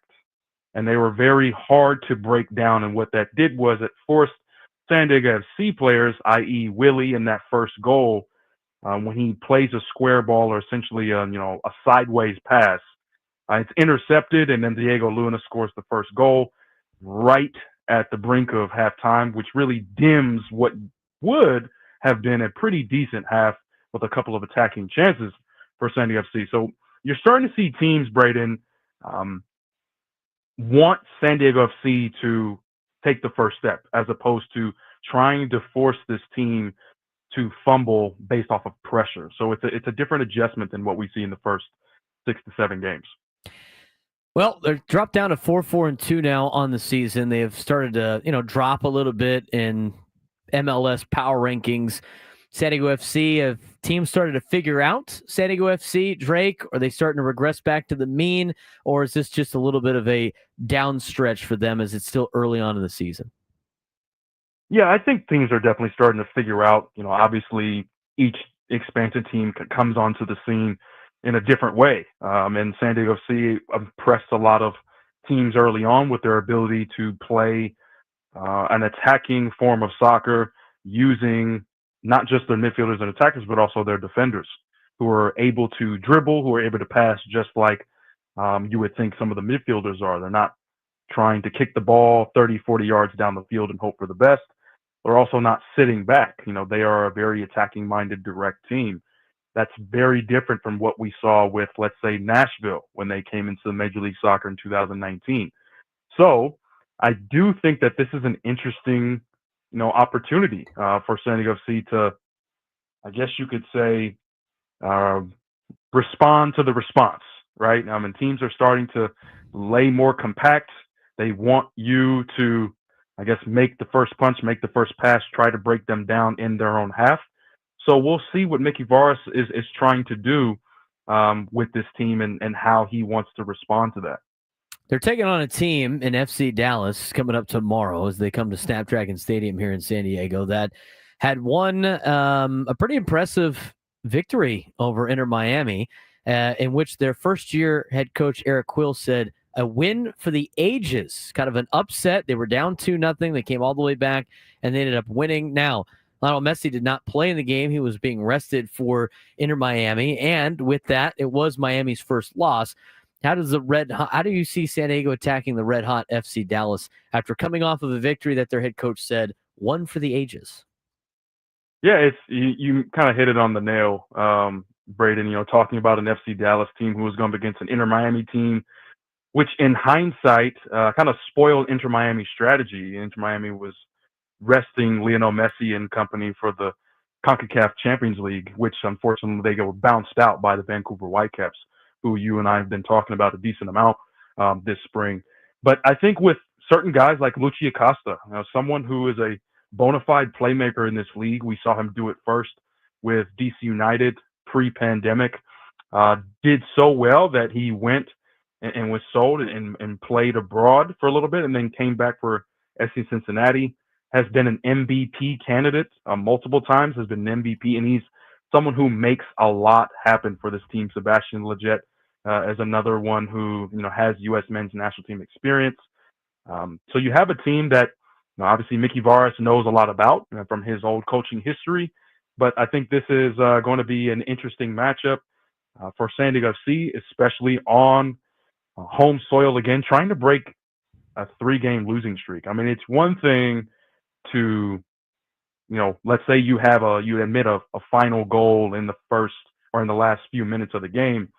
But this is a team that's conceded 9 goals in those 3 games. That's 3 goals on average. That's not something to brush aside. That's definitely a concern for a team that is, started off pretty hot. So as I mentioned, FC Dallas has a couple of playmakers, has a couple of goal scorers. So I think this is a game that San Diego FC has to stop the bleeding. Even if it's not the most attacking form of soccer, they have to solidify the defense in order to have a chance in this one. So we talked about FC Dallas knocking off Inter Miami. And again, Miami rested their star, Lionel Messi, who is a big effect on the MLS. It draws a lot of attention to the MLS when one of the top players in the world decides to play in MLS, obviously with a hefty payout by Inter Miami. But it's obviously a big effect on soccer here in the United States. How would you describe that effect in MLS? And, how does this lead to an effect on San Diego FC fans? Yeah, there's always the opportunity, to try and get Lionel Messi tickets, right? Because that's really what we're calling them. It kind of doesn't really matter if Inter Miami is planning to play Lionel, and whether it be in San Diego, it could be Chicago, Boston, New England Revolution, a lot of these areas where, normally wouldn't have the opportunity to go watch Argentina, for example. This is unprecedented. If you're going commercially, you're talking about, deals with Fanatics, obviously the broadcast deal with Apple. And of course, Adidas has been a longtime partner with the league, but even they have increased in their value. But more personally to San Diego FC fans, we're talking about the opportunity to maybe face Inter Miami in the Leagues Cup, especially with Inter Miami's woes in the CONCACAF Champions League. I think this is really going to open it up for more games that Lionel Messi could potentially play in. And hopefully, the San Diego FC team will be able to make the knockout stage. We talked about last week, Braden, that July 29th to August 7th schedule for the Leagues Cup. We're going to have 3 Mexican teams playing at Snapdragon Stadium facing San Diego FC, starting with the reigning Leagues Cup champions in Pachuca. If you can get past those 3 teams, you open up the possibility for a potential matchup. It's not guaranteed, but maybe seeing Inter Miami down the line in the knockout stage. So that is an opportunity I think that's going to be unprecedented in sports history, I think, in San Diego. Drake, I appreciate the time as always. I mean, obviously a lot of fans were probably upset when the schedule came out that San Diego FC was not going to play Inter Miami, but maybe down the road you might be able to see them. We appreciate your time as always. Continue the great work and look forward to talking to you next Friday. Thanks, Braden. I appreciate it. Have a good weekend. You too, Drake. I'm going to have a good weekend. Hopefully everybody has a great weekend. Sun started to pop out a little bit out here in Serra Mesa, but not too much. It is the May gray here in San Diego, California. And hopefully it's better weather in Pittsburgh, although I don't think that happens to be the case. They got some weather issues out there. Hopefully we can get the game in today, as Padres and Pirates will start a 3-game series this afternoon at 3:40 Pacific time. EcoWater SoCal Padres pregame show will be at 2:40 with Sam Levitt. Today's game will be on Apple TV Plus only, exclusively on Apple TV Plus, but you can listen to Jesse Agler and Tony Gwynn Jr. right here on 97 Through the Fan. If you don't have Apple TV Plus and you don't want to go to a bar to watch the game, we will have it for you as the flagship of the San Diego Padres and San Diego's #1 sports station. Gwynn and Chris will be coming up next at 2 o'clock. They have Tyler Wade on at 2:20. So a very shortened show, but they have Tyler Wade coming on. And Tyler Wade's been great filling in for the Padres. His first night was not very good. Getting a 2-pitch strikeout's not great. And when you're a player like Tyler Wade, you can't be having a lot of 2-pitch strikeouts. Just like Tirso Ornelas cannot be getting picked off at first base. And, some of these role players are going to have to play at a high level to stay on the team. I think Tyler Wade has played his way onto the team. I don't think Tyler Wade will not be on the team throughout the rest of the year, barring any injuries. That's how well he has played. He's done a good job filling in. And tonight he will play center field for the Padres against the Pirates. And we'll see how that continues over the course of the next couple of days before, expectedly, Jackson Merrill is supposed to rejoin the team on Monday in New York against the Yankees. So that would be interesting to see coming up on Monday. Again, the pitching outlook this weekend. Dylan Cease will pitch tonight. Randy Vasquez will pitch tomorrow, to be determined on Sunday. And as Mike Shildt said on Ben and Woods this morning, expect Pivetta, expect King, and expect Cease against the New York Yankees Monday, Tuesday, and Wednesday. You are arguably going with your 1, 2, 3 in the rotation in order on Monday, Tuesday, Wednesday against the New York Yankees. We will have a full preview of that on Monday's show, as we will hopefully be recapping a successful trip to Pittsburgh as the Padres start their 9-game road trip out on the East Coast that goes over to Mountain Time before coming back here on May 12th. That'll do it for me. Coming up next, Tony Gwynn Jr., Chris Ello, Matt Scraby with Gwynn and Chris. 40-minute show. Tyler Wade will be on their show on San Diego's #1 sports station, 97 Through the Fan.